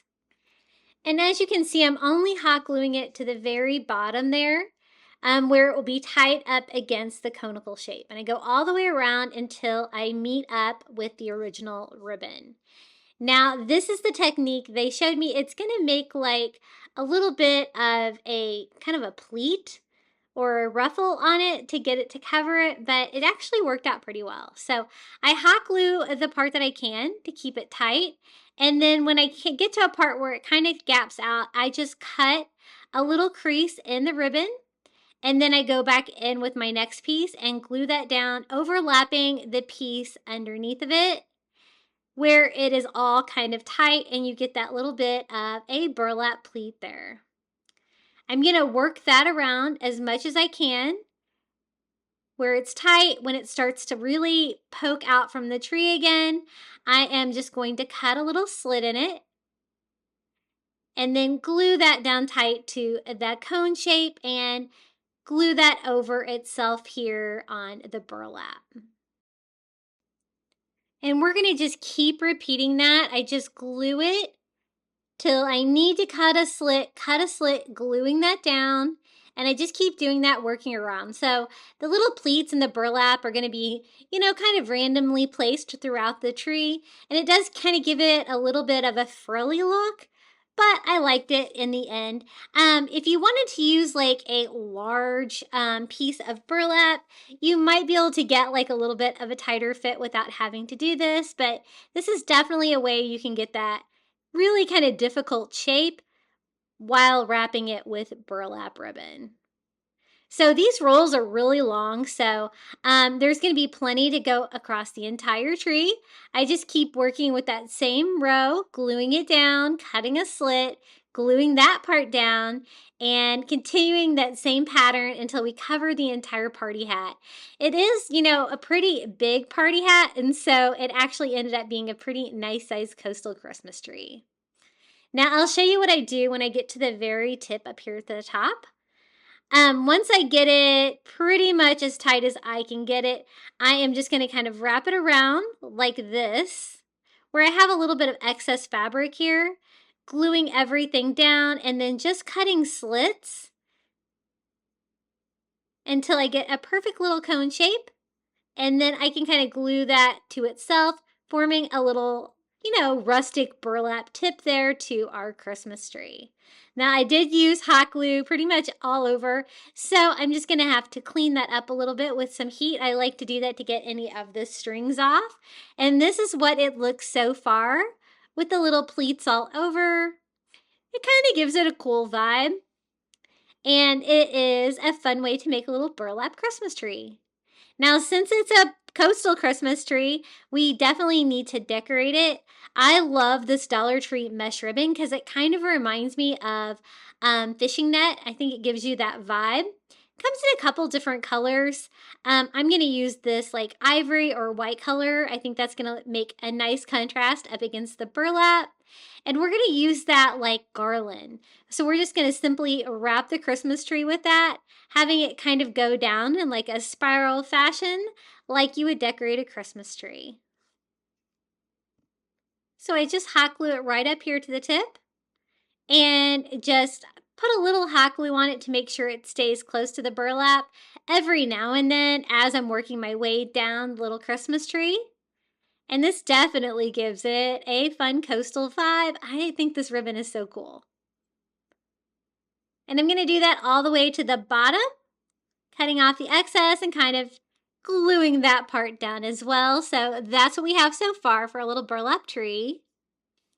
I didn't really like the fact that it kind of stuck out a little bit from the tree. So I'm kind of folding it over itself to make it a little bit skinnier. That way it makes it just a little bit tighter up against the burlap. And that is kind of how I ended up with that. And then I thought it needs Christmas ornaments because it's a Christmas tree, right? So I thought we could make some fun coastal Christmas ornaments using these little wood ocean creatures from the Shore Living line at Dollar Tree. I love these things, but sometimes it is, you kind of forget about them to use them, but these would make great ornaments. I love the fact that they don't have holes or anything in them like that, so it's going to make them even easier to use. So I thought sea turtles would be perfect. So we're going to pick out some of those. I also have like some little wood dolphins and seashells. So I picked out like a total of 3 of everything except for 4 of the little sea turtles. And we're going to mix that same beachy blue color together by the Caribbean blue and the ivory color to give us this soft blue color. And I do a couple in that color. And then I add a little bit of turquoise to that color just to give me kind of a different color of blue for the dolphins. And I'm just using a makeup sponge to paint those. I think that's going to be plenty. And then added both kind of colors together to give me even a different color of blue here for the seashells. Once I get those dried, I do want them to look coastal, farmhouse distressed slightly. So I just take a chunky brush with a tiny bit of ivory paint on there and just give them a quick dry brush to give them that coastal farmhouse charm. And I ended up ditching one of the little sea turtles there because I didn't think I would need it. So now it's just a matter of attaching our ornaments. Since we're just attaching to burlap, it's super easy. All you have to do is glue the little wood sea creature shapes right onto the burlap. And I'm going to do it kind of the areas here in between their little netting garland. And we're going to alternate these different shapes all around the little Christmas tree. So super easy, just a dot of hot glue and kind of keep them random, trying to mix up the pattern. As I work my way down the little Christmas tree, I want to kind of decorate pretty much all over where you're going to be able to see them. Another little sea turtle here, and finally a dolphin down here. And I think that's enough little beachy ornaments to decorate a little burlap tree. It is coming together nicely. Now, since it's a Christmas tree, I did want it to have a tree topper, and there's nothing better for coastal Christmas for a tree topper than a starfish. So I'm going to use one of the little Dollar Tree starfish. They are made out of like white plastic, but I'm just going to give mine a little bit of an ivory finish by painting it with some ivory acrylic paint. Just gives it a little bit more of a realistic, like bleached out starfish vibe. And I just got back from Key West on vacation with my son for his birthday, and there was was it Shell World? Shell World there. I said, do not let me go into that store, and I evaded it. And then my son was like, no, I really want to go in that store. And then he got me to go in this giant shell paradise. I was really good though. I did get some shells there, some fun things like urchins and stuff like that, and a lot of fun starfish and shells. And so I can't wait to craft or display all of those. Now for the bottom of the little tree, I'm just using Dollar Tree brown rope and just gluing a little border here just to kind of finish off the bottom. It's going to give it, another texture, another fun little coastal vibe, and kind of finish off the very bottom of that to make it look less like a party hat down there. And then now that we have our little tree topper all painted ivory, we can hot glue that to the top of our tree. And the reason I painted the back of that is because it is like a tree topper. You're going to be able to see the starfish from both sides. And I just attached that with hot glue on the very top of our little burlap Christmas tree. And this was really fun to put together. Who would know that was a little tinsel Dollar Tree party hat underneath? The burlap definitely gives it a beachy vibe, and if you don't want to decorate yours coastal, I think you could pretty much decorate that with whatever you wanted. You could even do little globes on there if you wanted to do a more traditional feel. But this is how it turned out. Again, you do have to pleat your burlap if you're going to use that burlap ribbon to get that great conical shape like that, but it kind of gives it a little bit more character and charm like that as well. I wanted to make a little Scandinavian inspired box Christmas tree, and I thought one of these little triangle signs from the Dollar Tree would be perfect. Now, I've crafted with these before, and usually if you can just find a corner, a little bit of loose glue, you can just pop the backs off. You can cover them with whatever you want, but man, this one was made well. I tried that. I tried heat. Nothing was going to take this off, and then I'm like, you know what? It's probably nailed on, so I'm just going to use a hammer, and I'm going to tap on the sign, and that totally popped it right off. So to save you some time, because I was struggling with that one. Now, once I get it off, I'm going to kind of clean up some of the ripped paper that kind of came off with it too. I don't want any of that to be visible. And what I want to do is make it into a Christmas tree with like cutouts and like a cool pattern that you would see like in a Scandinavian Christmas decor. But I'm actually going to give a little coastal twist to mine. That's one reason I really love like the Scandinavian and the hygge feel, is because it goes so nicely with coastal and it's very similar. Lots of woods, lots of white, lots of greenery. And so the wood frame on this is perfect. Now I'm going to go into my Cricut to cut the paper, and I wanted to show you how I did this in case you're not too sure about your Cricut design space. You can go in there and just choose a free shape, like I chose a free triangle, and I measured it, and you can make it a custom size. Mine happened to be square, but if it's not, you could always just unlock that and make it whatever size you need it to be. Now, I told you I was going to do a coastal version on mine, and I'll be sure to share this project in the description below if you want to do a coastal version as well. But I kind of want to show you how I put mine all together because I know my way around Cricut design space. I wouldn't say I'm fantastic at it, but I know how to do some really fun things. So I'm going to show you how I put this together. So I picked just a simple, seahorse silhouette and a shell. I went into contour to cut out the extra pieces from the shell because I just want it to be one cutout, something super easy. I just want coastal things. So I did a seahorse, I did a seashell, and then I thought a sea turtle would be great. So this one's really good. It's got all the detail, but it's an easy cut for my Cricut. And I kind of want to do a pattern up the Christmas tree. For the last one, I thought maybe just one more shell, and I think this one will work. So once I get them on, I just change the color of them so they're all the same color.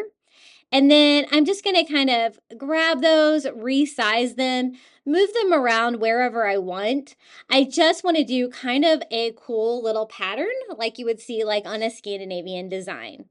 And I'm going to kind of repeat the pattern going down. So one shell on top. Then we could have two little seahorses below that. And don't be afraid to play around with them and get them just like you want.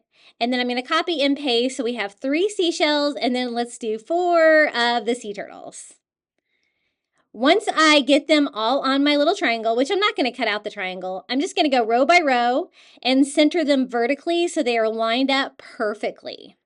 Then I go in and grab every single one of them over here on the right, and I'm going to combine them with the weld feature. It's going to make them all one file. I select that and my triangle and hit the slice button. It's going to give me a perfect triangle cut out, right, with all of those things. I delete the other layers and I can just cut this. I'm actually going to use the glitter cardstock function because I found some glitter cardstock at Dollar Tree and we can cut it out. So whenever you're working with paper in your Cricut, you're going to want to try to use a light grip mat if you have it. It's just going to work a little bit better for you. Going to be easier to get the paper off. But this glitter cardstock, look how pretty it is. It's white glitter cardstock. I got this at Dollar Tree in a little package with other colors. And I took it and cut it. So let me show you how it turned out. I'm just going to go ahead and weed off the excess cardstock. And I think my items were pretty good. The seashell had a little bit of feathering from being cut so small on the little lines that go down inside, but I was really pleased with how this worked. So I'm just going to erase this using the mat. Will automatically weed all the items out, and I have all those cool shapes too that I could reuse for another project. How cute is that, right? And it's the perfect size for our little tree. So I'll set that aside. I might use those later. And I just kind of need to attach that now to the front of the sign. So yeah, the only one I kind of had to trim up here was the seashells. They were just a little feathery because they were cut so skinny there at the end. But otherwise, all the shapes turned out pretty good. It was kind of just exactly what I wanted. And I'm making sure that I have it cut down to size. And we're actually going to make this light up. My first thought was to put LED candles in there, but I end up using Christmas lights. So I'll show you that. Since this is paper, I'm just going to use a glue stick to attach it. I thought that'd probably be plenty strong enough. And so I just put glue stick all around the edges where it's going to overlap the frame and push the glitter cardstock right on top. Now you can do this with any kind of pattern, any kind of color scheme, whatever you want. Now, you don't really have to have a trunk on them, but I kind of wanted to do a trunk, so I'm going to use some of the little mini Jenga blocks from Dollar Tree, a total of 4 here, and kind of piece those together to make a trunk. I'm going to add onto this project a little later, and I will have to kind of build this out a little bit, but this was my first attempt at a tree trunk for a little Christmas tree. So that all looks good. So now I want to work on the back. I thought if I get the back wet, it would be easier to kind of scrape off the ripped paper, and it kind of worked. I'm probably not going to get it all off, but if I can at least get anything off that's going to interfere with the next layer of paper, I think it's going to be better. Now, I also found some colored cardstock from Dollar Tree. I love it when I find colored cardstock there, or any kind of scrapbook paper at all, because it's kind of hard to find at Dollar Tree, right? And I'm going to use this beautiful like mint green color. I thought this looked really coastal. It would go great with my decor. And we're just going to cut out a simple triangle here to cover the back. That way, it's going to be lit up at night, so it's going to be really pretty. But during the day, I want it to be pretty as well. So it'll have this nice like mint green, beachy color behind all of those cutout shapes. So once I get it cut down to size, I'm just going to simply Mod Podge this on. And you can use any kind of paper glue for this as well, but I love Mod Podge, so I'm just going to do a nice coat all over and stick the cardstock right on top. Pushing that down, and then I told you I wanted to light it up. I didn't really think I was going to be able to put a back on it and do the candle, and I really kind of wanted a back on it. So we're going to use some of the little LED Christmas lights from Dollar Tree. These come in all different colors. This is the white set. And I think one strand is going to be plenty to light up this little Christmas tree box.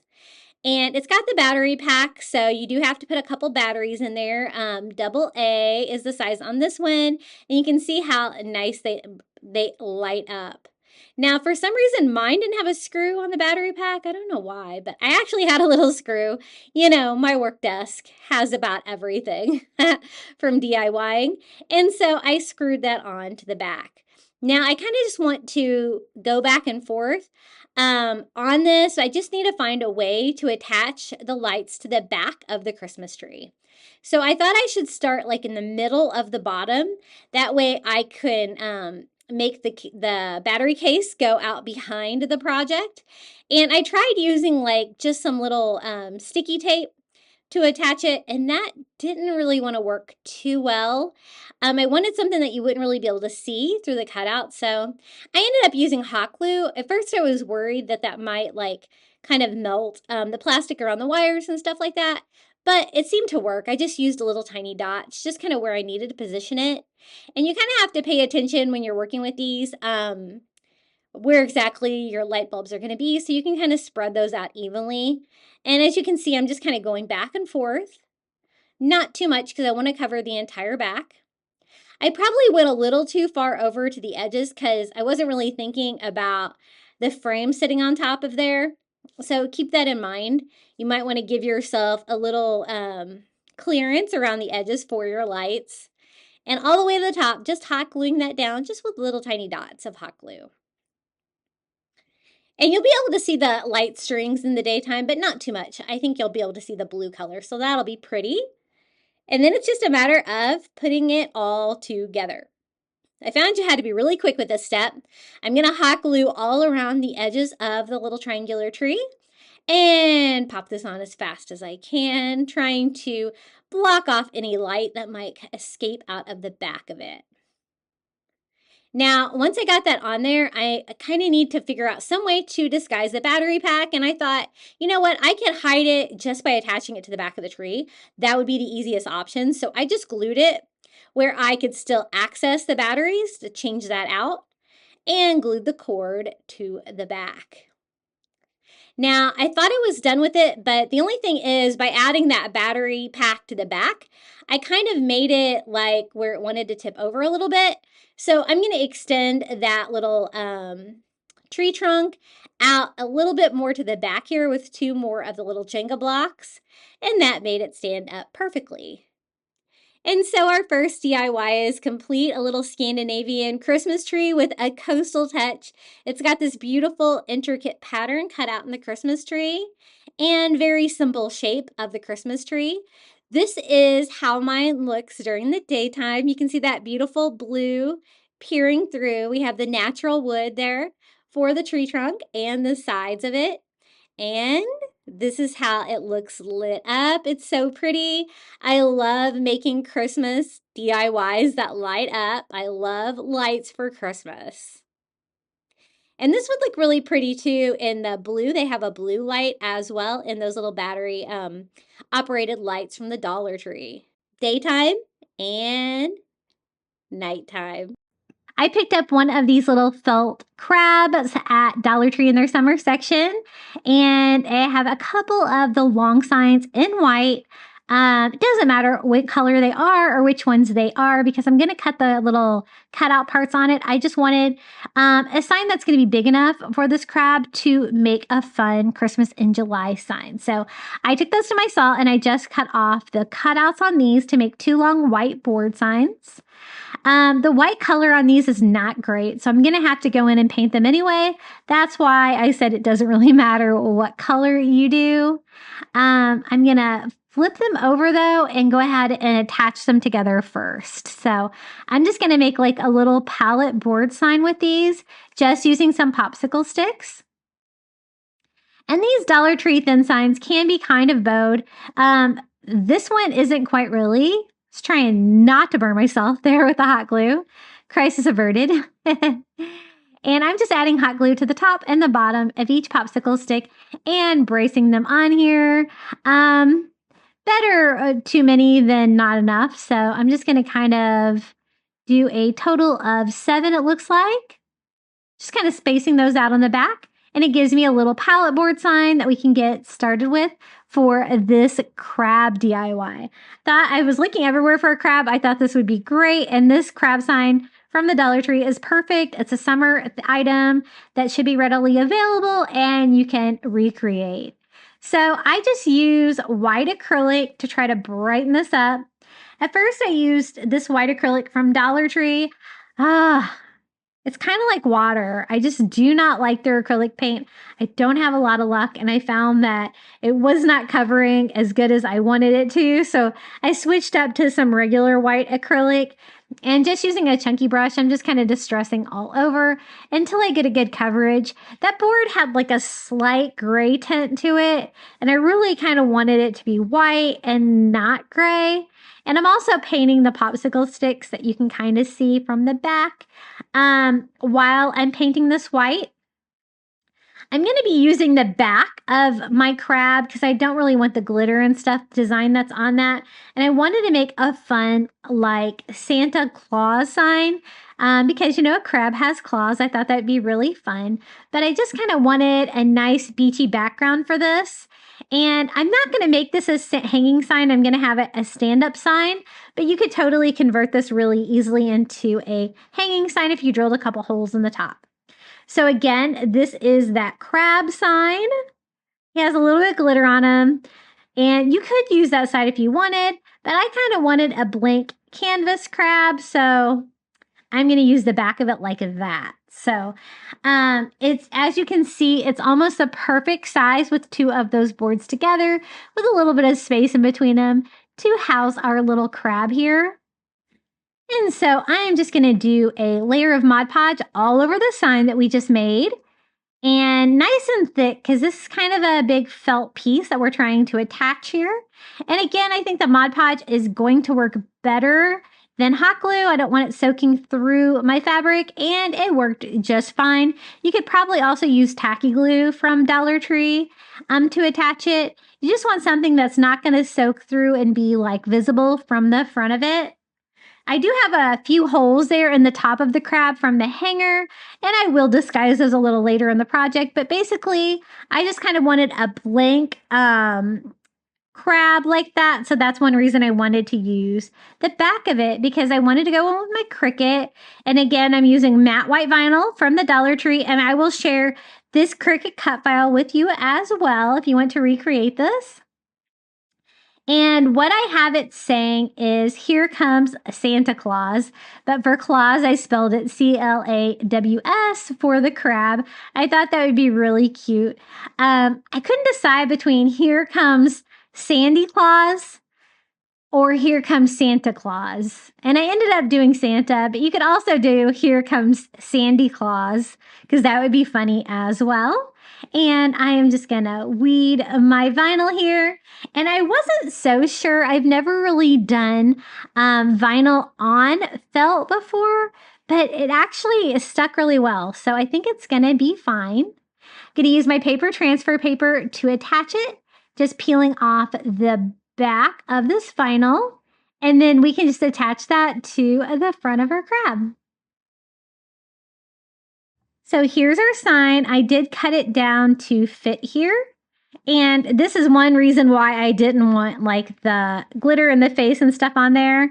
I just want the shape of the red crab. And I think this looks so fun for Christmas. I can't wait to display this one. It turned out so cute, and it's nice and large too. So here is me applying the vinyl. You can see how well it stuck. It did a really great job. And such a fun way to make a really large Christmas in July DIY. Now, I probably should have done this before I attached the crab, but I decided I kind of wanted it to look like sand on the bottom board where the crab is standing. And so I'm using kind of like a dark tan and a chunky brush from Dollar Tree. And as you can see, I'm just daubing down a light distress of like that dark tan, so we can kind of simulate a little bit of a sandy bottom to this sign. And I'm glad I did this. It's really kind of an abstract sign, but I just add some ivory to that same color to give me like a lighter tan.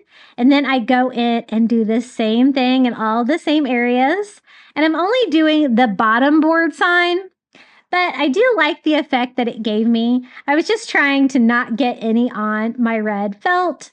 So I could only get so close to it because I was afraid I was going to get some on my felt. That's why it's probably better to do this before you add your crab.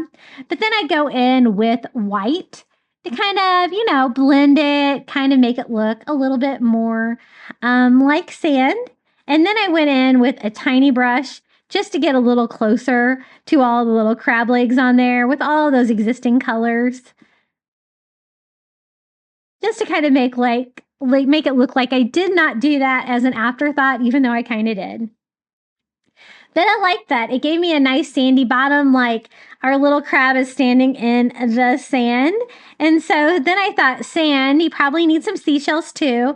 So I'm just going to grab a couple of seashells that I have from the beach and kind of scatter those out on my sign. Just here on the bottom, I think 3 is going to be plenty. Whenever I hot glue these shells, I just try to do like a very light amount around the top rim and then a little at the base because I don't really want any like hot glue visible. I really just need enough to secure it on there. And that kind of works with any kind of shell that you're going to use. So I did like one little shell on each side and then also a little shell here on the bottom.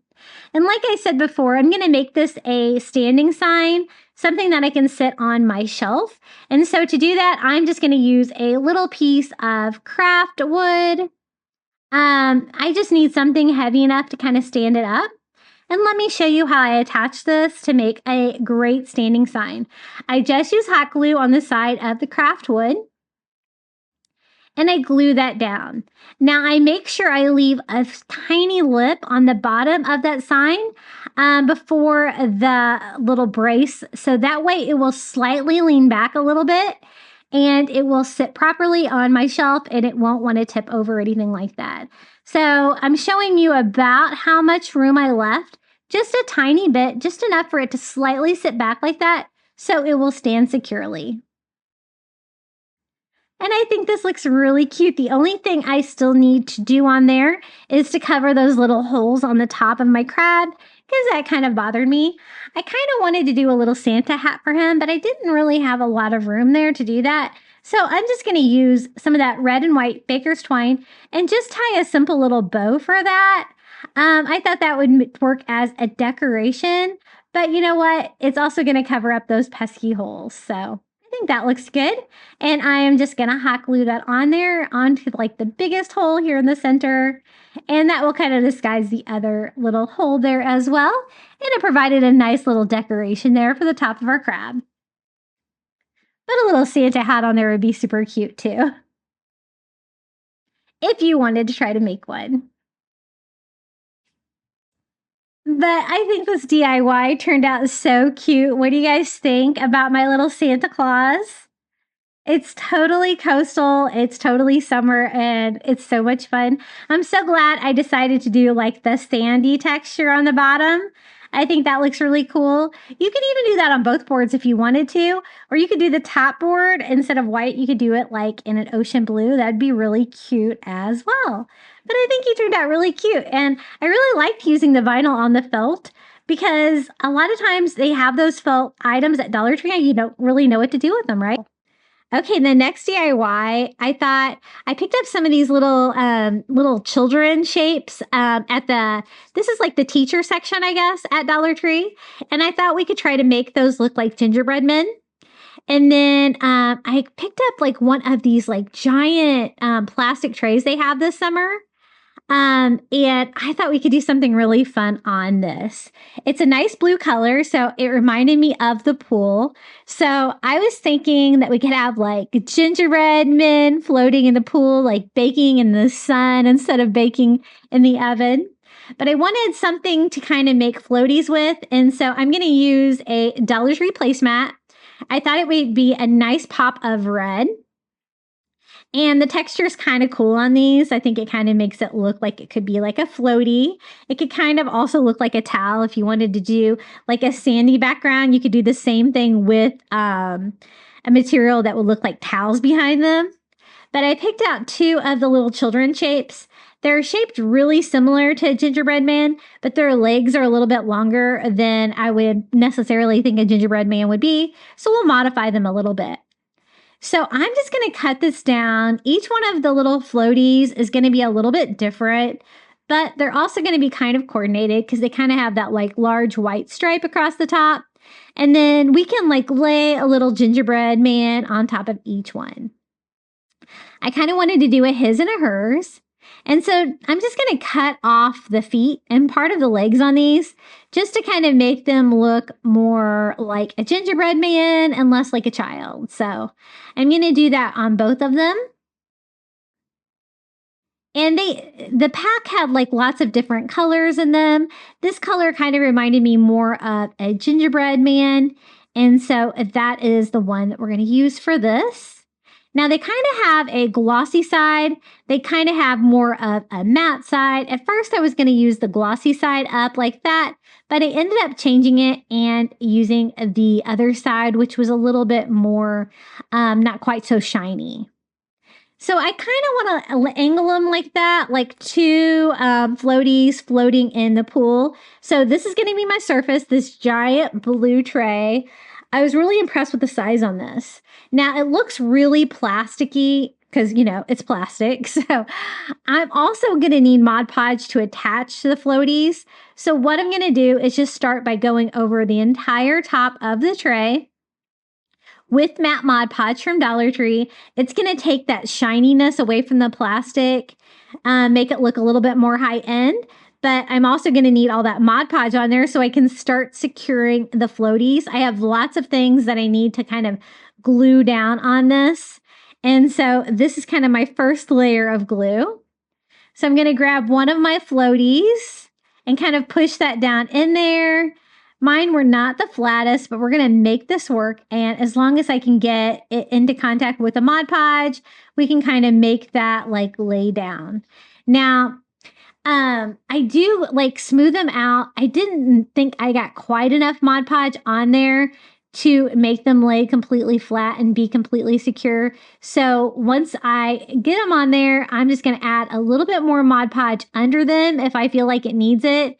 But then I'm just going to start going over the top of it with more Mod Podge and kind of like pushing that down in the fabric to help secure that down. You know, it looks kind of white when you're doing it and you're thinking, oh, I don't know how this is going to dry.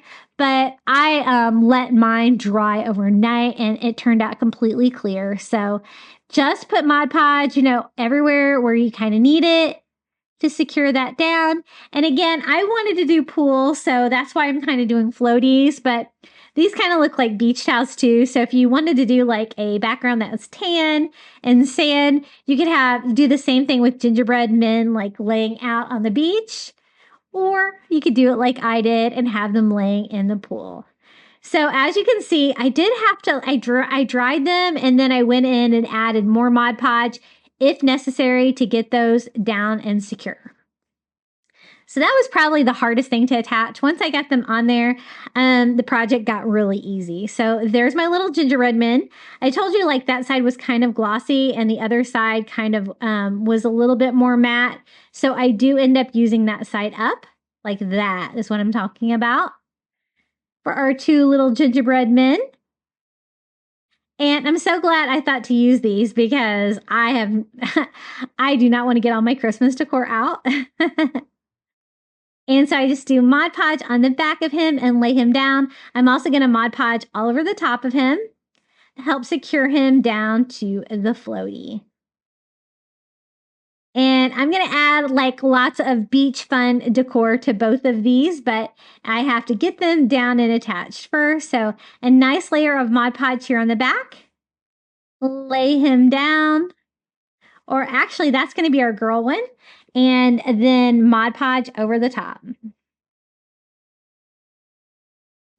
So a lot of Mod Podge on this project, but I kind of needed to use Mod Podge because a lot of the things I wasn't really able to use hot glue on. It would kind of, I think, make more of a mess. So I just used my heat gun to help that dry. And once I got it on there, I felt like it wasn't super secure. So I did go over both of them with one more coat of Mod Podge. And everything seemed really well sealed down after this one. I don't think I'm going to have to worry about it coming apart. And as you can see, the shininess on the tray is way better now that we use that matte Mod Podge on it as well. I'm just going to use a white paint pen and do 2 dots for each eye. A gingerbread face is so easy because it's just 2 dots for the eye and then like a little grin. So I'm just going to draw a little smile on here for her and for him. And then whenever I do my gingerbread men, I always like to do like the icing on the wrists and ankles. So I'm going to add those little details on here as well to kind of just make them look like gingerbread men a little bit more. And it's just like little squiggly up and down, super easy to do. Now that I've made them look like gingerbread man, I want to decorate them for a day at the pool. So I thought they needed swimsuits. So I'm going to use some of these felt sheets. I got this particular one at Easter, but they seem to be having a lot of felt now. I kind of wanted to try to match the color of the tray. And this one is like that same beautiful color with like white polka dots. I thought about mixing it up maybe with like this color of blue for a little bit of contrast, but I really kind of liked that like mint green color of this one. So what I'm going to do is just cut down a little rectangle and we're going to make that into a pair of swim trunks for him. Just super easy. Again, this is made out of felt, so you can just cut it down. You're not going to have any fraying or anything like that. And so I cut it down like a little skinnier around the waist, kind of veering out. I cut a little slit in between to kind of make the shorts and not really removing any fabric down there, just enough to have a little gap between the bottom of the shorts. And I think those look about the right size. I don't want to use hot glue again because I don't want that soaking through my felt and being visible in the final project. So I coat the bottom of them with more Mod Podge. I also coat my gingerbread man with some Mod Podge and lay that down and let that dry. Then we can start working on her swimsuit. So I thought we would make the little gingerbread girl a bikini. I thought that'd be cute for her day at the pool. So I just cut a smaller rectangle down, and then just using her as reference, I kind of keep going back and forth and cutting out little swimsuit bottoms for her. They don't need to be quite as big as his trunk, so I kind of trim them down to size. And then I just need to cut like 2 triangles for the top of her bikini. So that looks like that's going to be about right for height. And so once I get one cut down, I just use that for reference and cut out a second one. I just cut off a little bit for her, the sides that could kind of go around her a little bit and make that fit a little bit better. And then we're going to Mod Podge on her little bikini bottom here. And I try not to Mod Podge on top of the felt if I can help it. I kind of really want that to dry as clear as possible. I'm trimming down the sides of her bikini to make them look like they fit her a little bit better. And then I'm not going to use any straps or anything, just the little triangles for the top of her bikini. And I just coat the back of them each with some Mod Podge and lay them on her. Are they looking like they're ready for the pool yet? Super cute. And I love the idea of gingerbread cookies laying out and getting all toasty here in the sand. I think it totally fits them. Now, to kind of go with like the pool theme, I thought rope would be good to kind of finish off the edges of the tray, add a little bit more decor. So this is the thinner white rope from the Dollar Tree, and I'm just going to kind of frame out the entire tray. I plan to display this tray just like by leaning it up against something, sitting it on something. And so I'm not going to have a hanger or anything like that. It's just going to be kind of a standing decor tray. And I just use that same piece of white rope, and I just do a bead of hot glue right there in the corner, pushing our rope in. And I think that looks really nice. I think it looks really coastal. I think it kind of goes with the pool theme as well. And just securing my fourth and final side there. Now, I thought it needed like something like a pool like toy or something like that. And I couldn't really find anything I had. So I'm going to use one of these little Dollar Tree puzzles. And basically, I just need a circle. I want to try to see if I can paint that to make it look like a beach ball, because I wanted something flat that could kind of be floating in the pool. But I need to kind of draw on the structure of a beach ball. So I'm just using an ink pen. I probably should have used a pencil because I did have to work to cover up the ink pen. But basically, you're going to have like 3 white triangles and 3 color triangles with like a little circle, like kind of connecting them all together. So I kind of needed that for reference. Now, 3 of the triangles are going to be white. So I go in with my white paint pen and start coloring those in. One of the colors of a traditional beach ball is yellow, so that works. I won't have to paint that section. Then one section is blue. I did have to use a couple coats to get the good blue coverage over the yellow without it looking green. And then one section is red. Now, I like that I used the yellow because it was easier for the blue and the red, but I did have to go over it with several coats of white to cover up the yellow. And that little circle in the middle, I also do in white. So I just keep doing coats on this until I get good coverage with my paint pen. But otherwise, it was really easy to make this little beach ball. Once I get good coverage on my white, I do kind of want to outline it a little bit too, just to kind of give it a little bit more detail. So I use one of these little fine tip Sharpies. I've been finding a lot of these at Dollar Tree, all different colors. I love them for crafting. And then just drawing the lines on there and drawing the circle on there just to provide a little bit more detail on my beach ball. And I think it turned out so cute. What do you guys think about that? And we can have a little beach ball like floating in the pool here right in between them. I thought about adding a sign or some words to this, but I really didn't have a lot of extra space once I got them all on there. And I think they kind of speak for themselves. Little gingerbread men floating in the pool, perfect for Christmas in July. And this is how it turned out. Aren't they so cute? It was so easy to put together. And using the little paper child cutouts worked really well for little gingerbread men. And I love the size of that tray. For $1.25. It makes a really large piece of decor that you can use for decoration. And I think kids would really enjoy this as well. It's so cute. So we're going to use a party hat from the Dollar Tree, some of the green grass skirts from the summer section, and some of the green cricut vinyl. And we're going to do a kind of a Hawaii kind of tropical version of Christmas with these. So the first thing I'm going to do is just cut off the tinsel on the party hat. This is one of those giant party hats from the party section at Dollar Tree. So it's going to make a really nice sized Christmas tree. It's just kind of a matter of getting the tinsel off. Now, they use like a really strong glue there on the bottom tinsel. So I usually end up just cutting that section off. It makes it a little bit easier. I went ahead and unfolded mine as well because I want to cover it up with green so it'll kind of be hidden behind the grass skirt and you won't see all this polka dot design. So I am just cutting right inside the glue line there. It's just going to make that easier, and it doesn't make the tree too much shorter.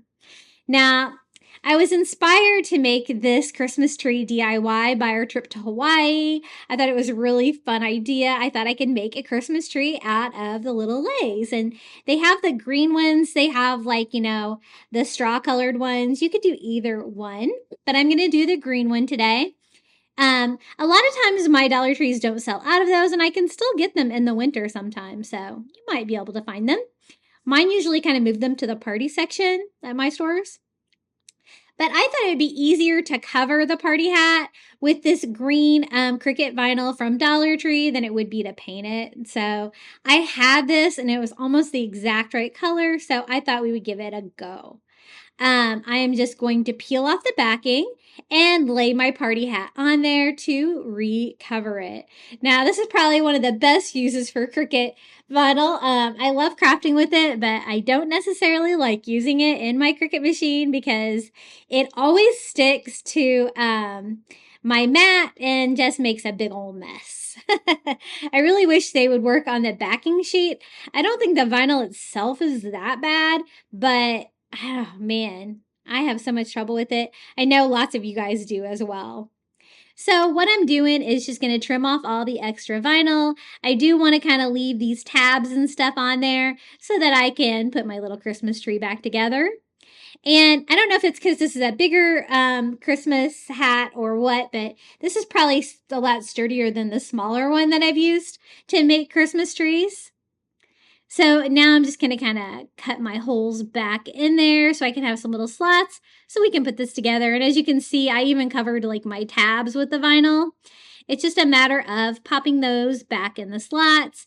And again, I just did that to kind of disguise the bright pattern that was on the party hat so you won't be able to see it through my grass skirt. And this is the child size grass skirt. I got this one because I thought it would be a little shorter, but you know what? It doesn't really matter because you could always trim it to size. So let me show you how I'm going to put this together. The first thing I did was kind of measure length to see if it was too long. And it is a little bit too long, so even the child size I'm going to have to trim. So I went ahead and trimmed like one piece. And then before I go ahead and put it together, I thought I would give the entire grass skirt a bit of a haircut. So I'm just going to continue that line straight across to trim this. And we can start wrapping this. I'm also going to, I want them to stay connected, but I don't really need this whole waistband. So I'm just going to trim that part off, just leaving about a 1/2 inch to 1 inch of fabric just to keep it all together. And then it's just a matter of wrapping our party hat with the grass skirt. And we're going to have to wrap it a lot to make it nice and full. So I start with a little bit of hot glue right here on the tip and just start there. And this turned out so tropical and fun. Hawaii inspired lots of my DIYs here on my channel. So beautiful. We had such a great time there. We went there to celebrate our 20th wedding anniversary. And we went to the Big Island for a week, and it was absolutely amazing. We loved it. So I am just wrapping and wrapping. just pulling it tight. I don't really have to glue again until I get to the very end. And that's how full it looks with one grass skirt. Now I'm just going to go around and kind of trim it up a little bit here if any of the pieces were a little bit longer than they should be. I don't really want it like dragging on the ground or sticking out from the side. And as you can see with one grass skirt, you totally can still kind of see the green party hat behind it.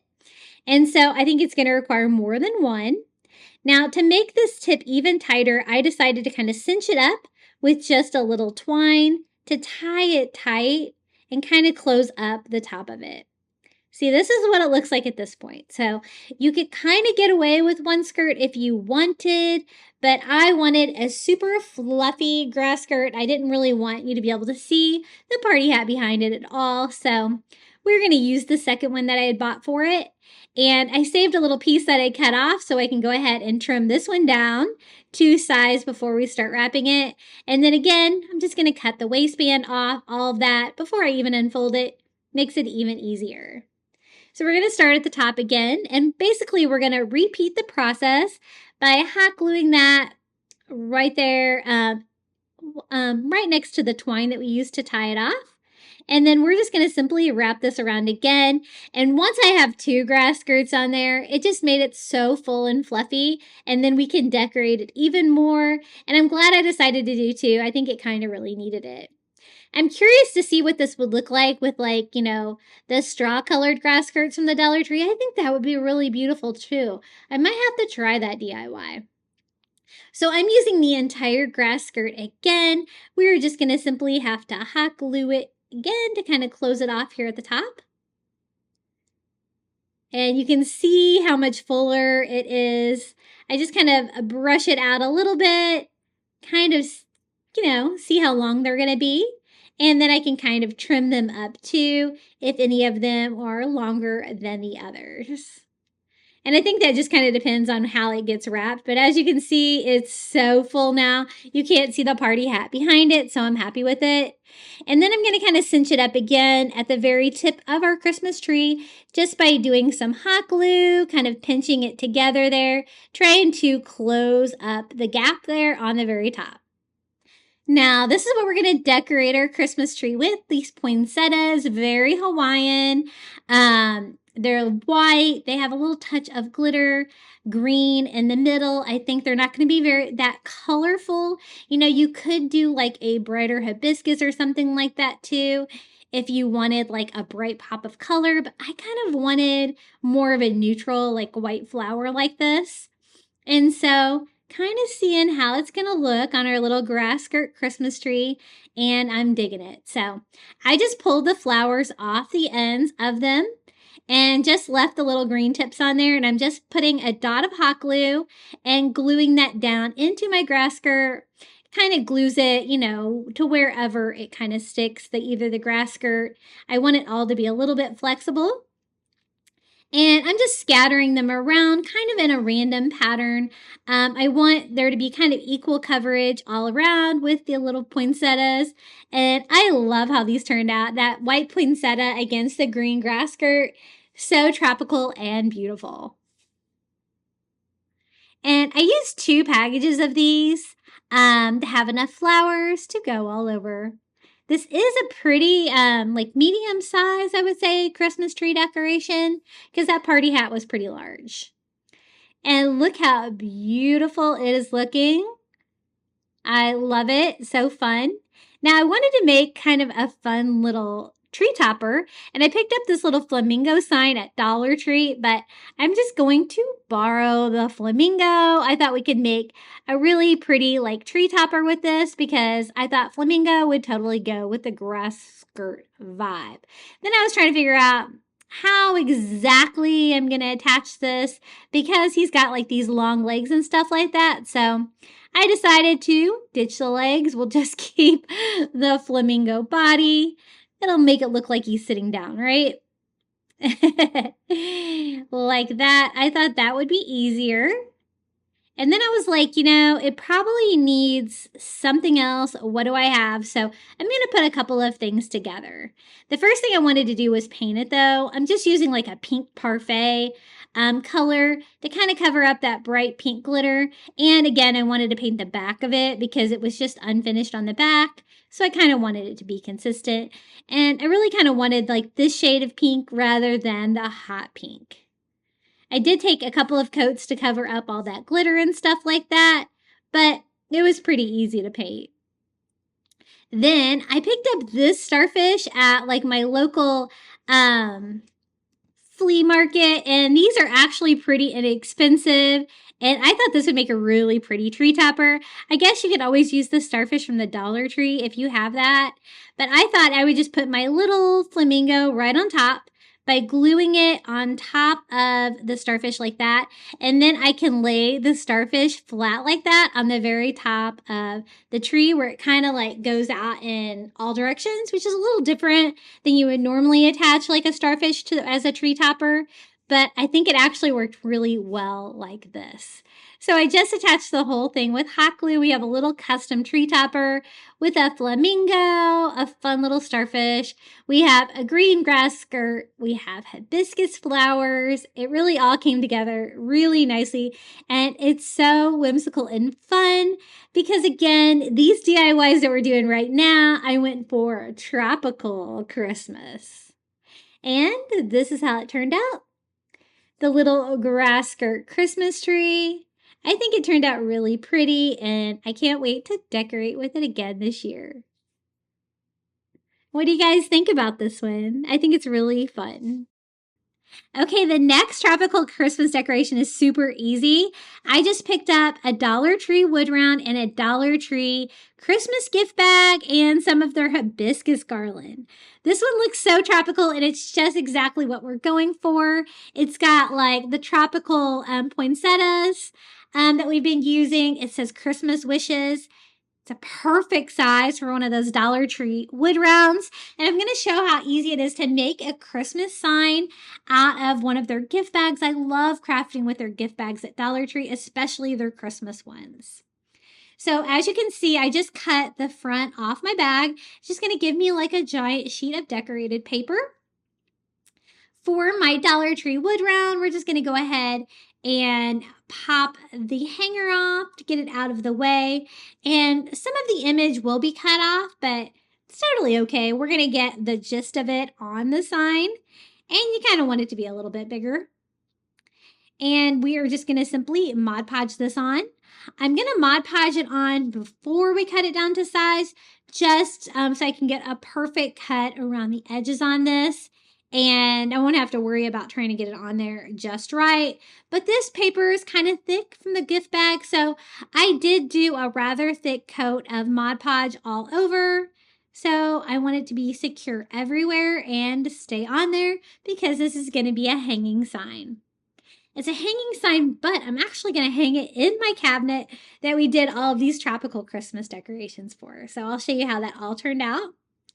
I am just using a paper towel to make sure that everything is nice and secure around the edges. I want to get that dry so that I can go in and cut it down to size. I tried really hard to kind of get it centered on there, and I'm also kind of creasing around the edges so I know exactly where that edge is. And then I just go in with this sanding block from Dollar Tree and sand off the excess paper. And as you can see, you get a perfect cut. No having to cut circles or anything like that involved. I'm terrible at cutting circles for some reason. I think they're hard. And I think that looks really good. Now I am going to seal it just by doing Mod Podge over the top of it as well. Again, I used a little bit too much Mod Podge, but I wanted to make sure that it was sealed and kind of looked more like a sign and less like paper.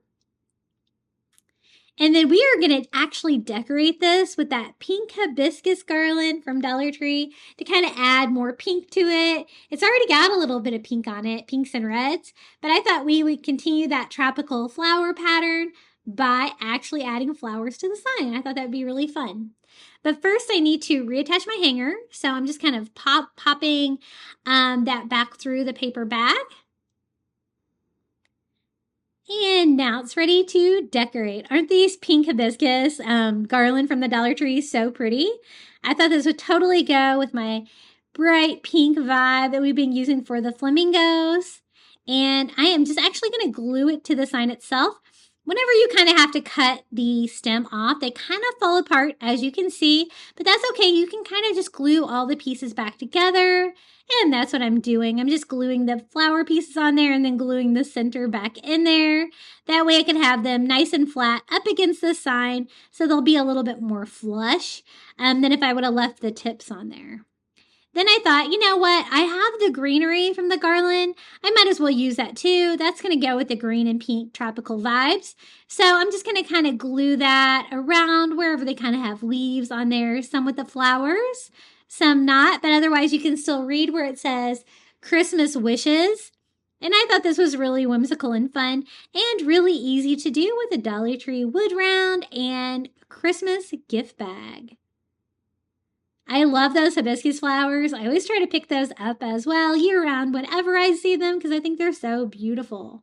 But I actually hung it on the back of my cabinet to kind of set the stage for my tropical Christmas DIYs. And I think it turned out really pretty and kind of ties everything together. What do you guys think about my little Christmas wishes sign? Now, I told you that Hawaii was my inspiration for these tropical Christmas DIYs, and we're going to kind of continue that on with these. The first thing we're going to use is this little tray I found at Target Dollar Spot last year for $5. It's shaped like a Christmas tree. It's going to be part of the structure, and it's green, but it's not really going to be the whole thing, so you can totally pull this off without it. The other item we're going to use is this little Dollar Tree tinsel tree. I thought this was just about the right size, but you could use the more traditional tinsel trees they have there too. That would probably work well. And I'm going to remove all the tinsel and stuff from this. I just wanted a tree cage. It doesn't necessarily have to be this one though. I just had this one in my Christmas stash, so I thought we would craft with it. And the Hawaiian inspiration on this is we are going to use Dollar Tree leis to make a little lei Christmas tree. I have some pink leis left over from summer, and I thought they would be really fun and tropical. Now, the only thing about these little tinsel cages is sometimes they don't want to stay together once you take the tinsel off, so you might need to go back in and kind of glue yours back together. But I was just trying to pop mine back together and reinforce it with a little hot glue so they don't keep falling apart. And I'm simply going to wrap the little tree structure with the Dollar Tree leis. These are the big, fluffy pink ones. You could probably use about whatever you have, but I think the bigger lei like this with a bigger flower on it, it's going to work even better. So it's just a matter of trying to figure out how to make this work. I thought it would be easier to have it be a string instead of a circle, so I went ahead and cut mine down, trying to make sure not to let the flowers fall off.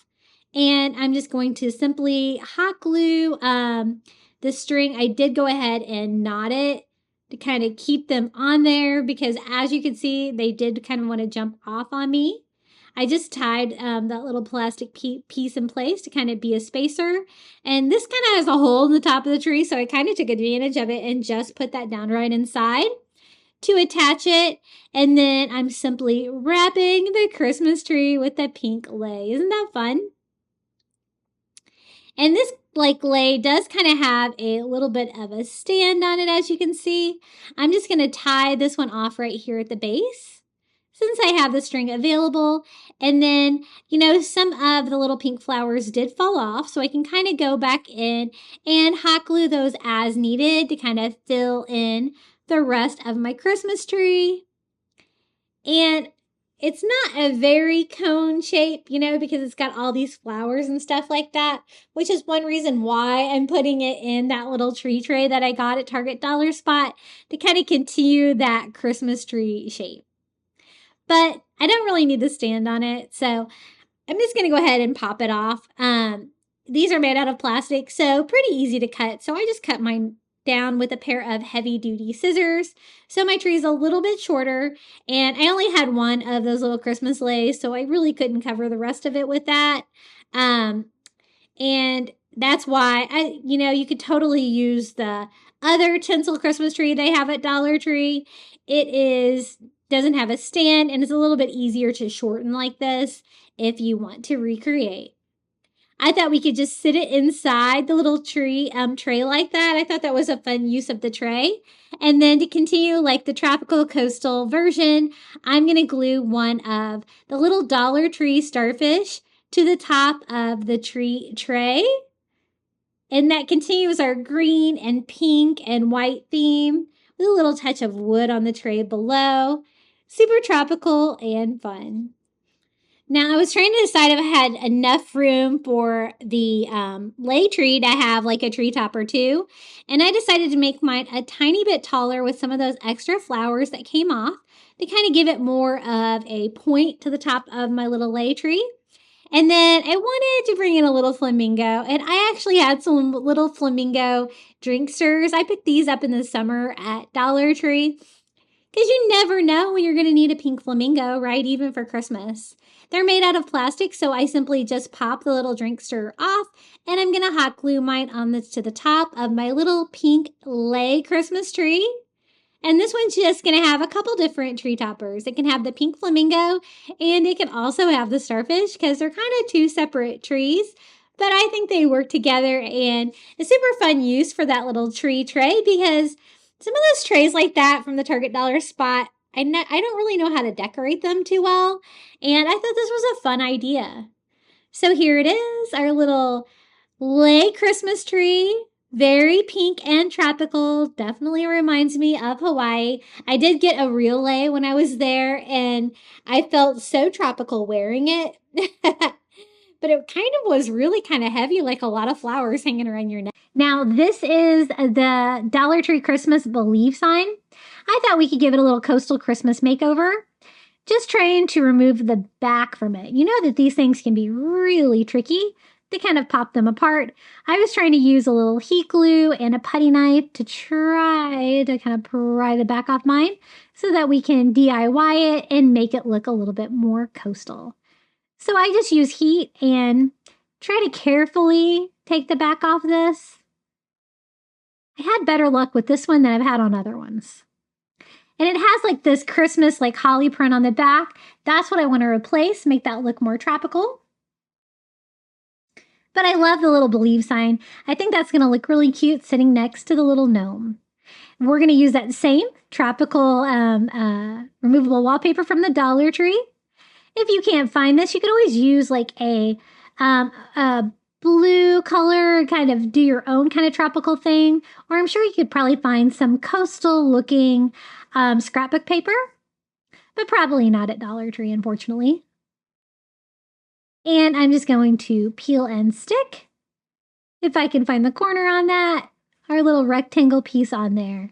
And that's going to make it go nicely with some of the other decor pieces that we've done that tropical pattern with. And I'm just going to reattach the back onto the little Believe sign with some hot glue. And lay that right on top. Now I like the red with the blue and the green tropical print. I didn't really like the shade of the red that they use though, so I thought I could brighten it up a little bit, but this is what it looks like so far. I just went over mine with a little bit brighter red color. Wasn't sure which color would be brighter, and I think this like firehouse red is a little bit brighter, but this is just me being extra just to make it a little bit brighter red. So I just taped mine off and updated the color. And I did have to tape it down with some painter's tape to protect that beautiful wood frame. But this is what it looks like now. And then for one more coastal touch, I thought maybe a little Dollar Tree sand dollar here in the corner would look cute, and I just glue that to the frame. Super fun for coastal Christmas, and I do appreciate the pops of reds that I'm using in this cabinet that we're decorating for Christmas. And I'm actually going to display this with a cute little Santa Claus gnome that I'm also going to make next with supplies from the Dollar Tree. Now for the next DIY, I'm just using one of these little gnomes from the Dollar Tree. This is the little red gnome, but I thought we could make him look like Santa. So I just drew like some little white lines to give a little bit of varied color to his beard to make it look super fluffy. And it has like the little Christmas trees all over it. I thought it was a little glossy for my liking, so I'm just toning mine down a little bit with some matte Mod Podge to make it look a little bit more matte colored. But that step is totally optional. I think he already looks like Santa because he has like a white beard and a red hat, but we're just going to add a few more touches to him to kind of up the Santa vibe. I love crafting with these little gnomes from the Dollar Tree. They seem to have these for every season at the Dollar Tree, but this is kind of the Christmas version. If you had one that doesn't have the Christmas trees, you could always just paint the hat red to make him look like Santa. That's what he looks like so far, but I thought he needed like the little brim for his little Santa hat. And again, I'm going to use some of the pom-pom trim from the Dollar Tree, and I'm just going to cut off the pom-poms to give me a little white strip. I thought that would work great for the brim of his little Santa hat. So I'm just going to hot glue that like right there along the edges of his hat, just to give him a little bit more Santa vibe. Not a whole lot to do to make this little guy look like Santa. And I'm going to use this like in my cabinet with these other like blue and red tropical Christmas decor ideas. And I'm going to show you here in the final reveal a little bit later how all this came together and how I display everything with my Christmas decor. So I just glued it all the way around like that. I think that's going to work really well. It's not fluffy or anything, but you know what? I think it does the job. And then I can use one of the little pom-poms for a little hat topper by gluing that to the tip of his little gnome hat. And I think he looks like Santa Claus. What do you think? Just a super easy update to the little red gnome to kind of make a Santa version. They should kind of go with it. They should make him look like Santa already, I think. Super easy and cute. This is how he looks. And I really hope you got lots of crafting inspiration today and enjoyed all 20 of these coastal Christmas Dollar Tree DIYs. Be sure to check out my other YouTube channel, Crafty Little Beach, for short bite-sized crafts. And you can find me at Crafty Beach on YouTube on all social media. But now it's time for the final reveal. Enjoy and Merry Christmas. Hold up, I am on my way. I'm in motion. Let's go to the ocean. Yeah, let's go outside. We can hang out on the beach without freezing. Yeah, isn't that amazing? In Christmas times, we'll be chilling and having a good time. Doesn't matter if the snow is falling or the wind blows and the rain is pouring. It will always be Christmas in my heart. But this year I wanna hang out with my friends and family, making angels in the sand. You ready? Doesn't matter, it is Christmas in my heart. And I can promise Santa's coming to visit. No, he wouldn't miss this in Christmas times. Oh, and the sunset, it is just getting better on a blanket with the skyline painted in blue. Ooh, yeah, that's what we do. We'll be chilling and having a good time. Doesn't matter if the snow is falling or the wind blows and the rain is pouring. It will always be Christmas in my heart. But this year I wanna hang out with my friends and family, making angels in the sand. You ready? Doesn't matter, it is Christmas in my heart. Here we go. All right. Dance, dance, now this Christmas, we're gonna dance. We're gonna dance, dance,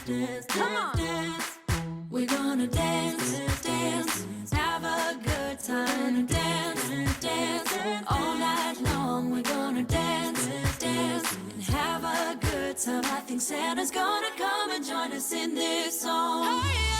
Doesn't matter if the snow is falling or the wind blows and the rain is pouring.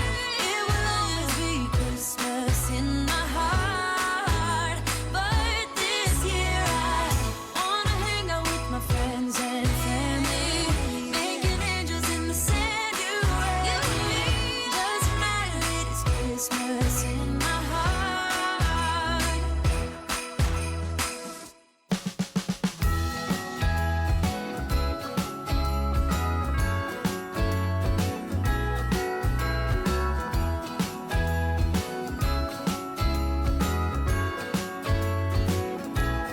Jingle bells ringing in my ear. Jingle bell, a sound that's oh so dear. Frosty the snowman is all around town. Watch out for reindeers are falling down. We stay up waiting for Santa tonight. He climbs down the chimney at the speed of light, while we're dancing around the Christmas tree, hugging and kissing just you and me. Carolers are singing outside our door, lovely songs we all heard before, as they walk from house to house to wish us all a Merry Christmas Day. Oh, a Merry Christmas Day. Oh. We're chasing snowflakes as they're falling down, and follow Rudolph all across the town. Later we meet under the mistletoe, while Santa's busy saying ho ho ho. We're feeling jolly, eating Christmas cake, and then we go skating on the frozen lake, saying hi to every friendly face, and later we warm up by the fireplace. Carolers are singing outside our door, lovely songs we all heard before, as they walk from house to house to wish us all a Merry Christmas Day. Merry Christmas Day.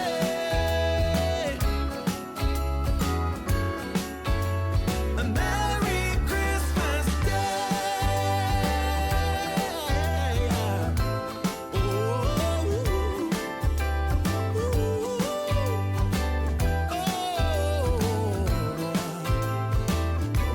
Oh, yeah.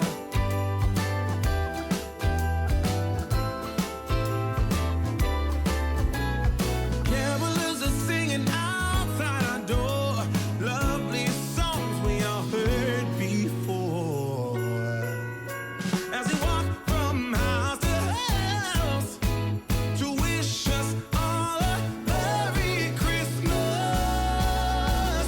Day. Yeah, a Merry Christmas Day.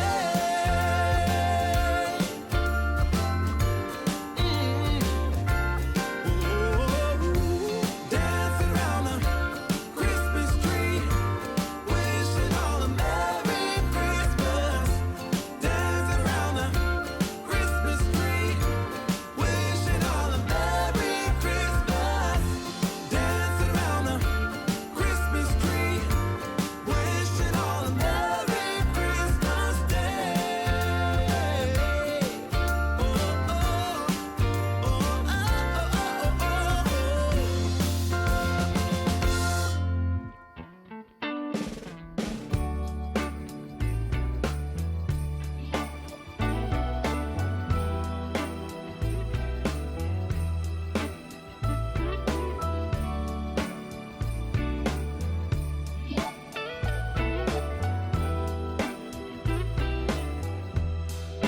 Merry Christmas, baby. Reindeer's coming out to play. Santa Claus is packing the presents, making sure you've been behaving okay. Merry Christmas, honey. Yeah. The snowman's dusting off his hat, putting on the show for everybody, to give them a smile that lasts another year. There's something that happens when sleigh bells are ringing, when December is, when the children are singing, yeah. It's Merry Christmas, baby. Ooh, yeah. There's room at the table for big and for small. All the fire is popping, the chestnuts are cracking, yeah. Merry Christmas, baby. Thank you so much for making it all the way to the end of today's video. I also want to give a huge thank you to my members here on YouTube. Thank you to Karen O'Haron, Melinda Elizabeth, Jamie Job, Susan Edmonds, Tracy Knight, Janae Farrington, Pamelia Wren, Donna Schreiner, Live Another Day, Maren Christensen, Adrian Brult, Debbie Middleton, Red Mama, and Donna Tanner. I really appreciate each and every one of you for your support. If you would like to become a Crafty Beach Bum member, all you have to do is hit the join button. Next to today's video, it's $4.99 a month. You're free to cancel at any time. What you're going to get is some early ad-free access to my content here on YouTube. And if you'd like more Christmas Dollar Tree DIYs, be sure to check out one of these videos right here. And until next time, happy crafting. Merry Christmas, baby. The snow is laying too.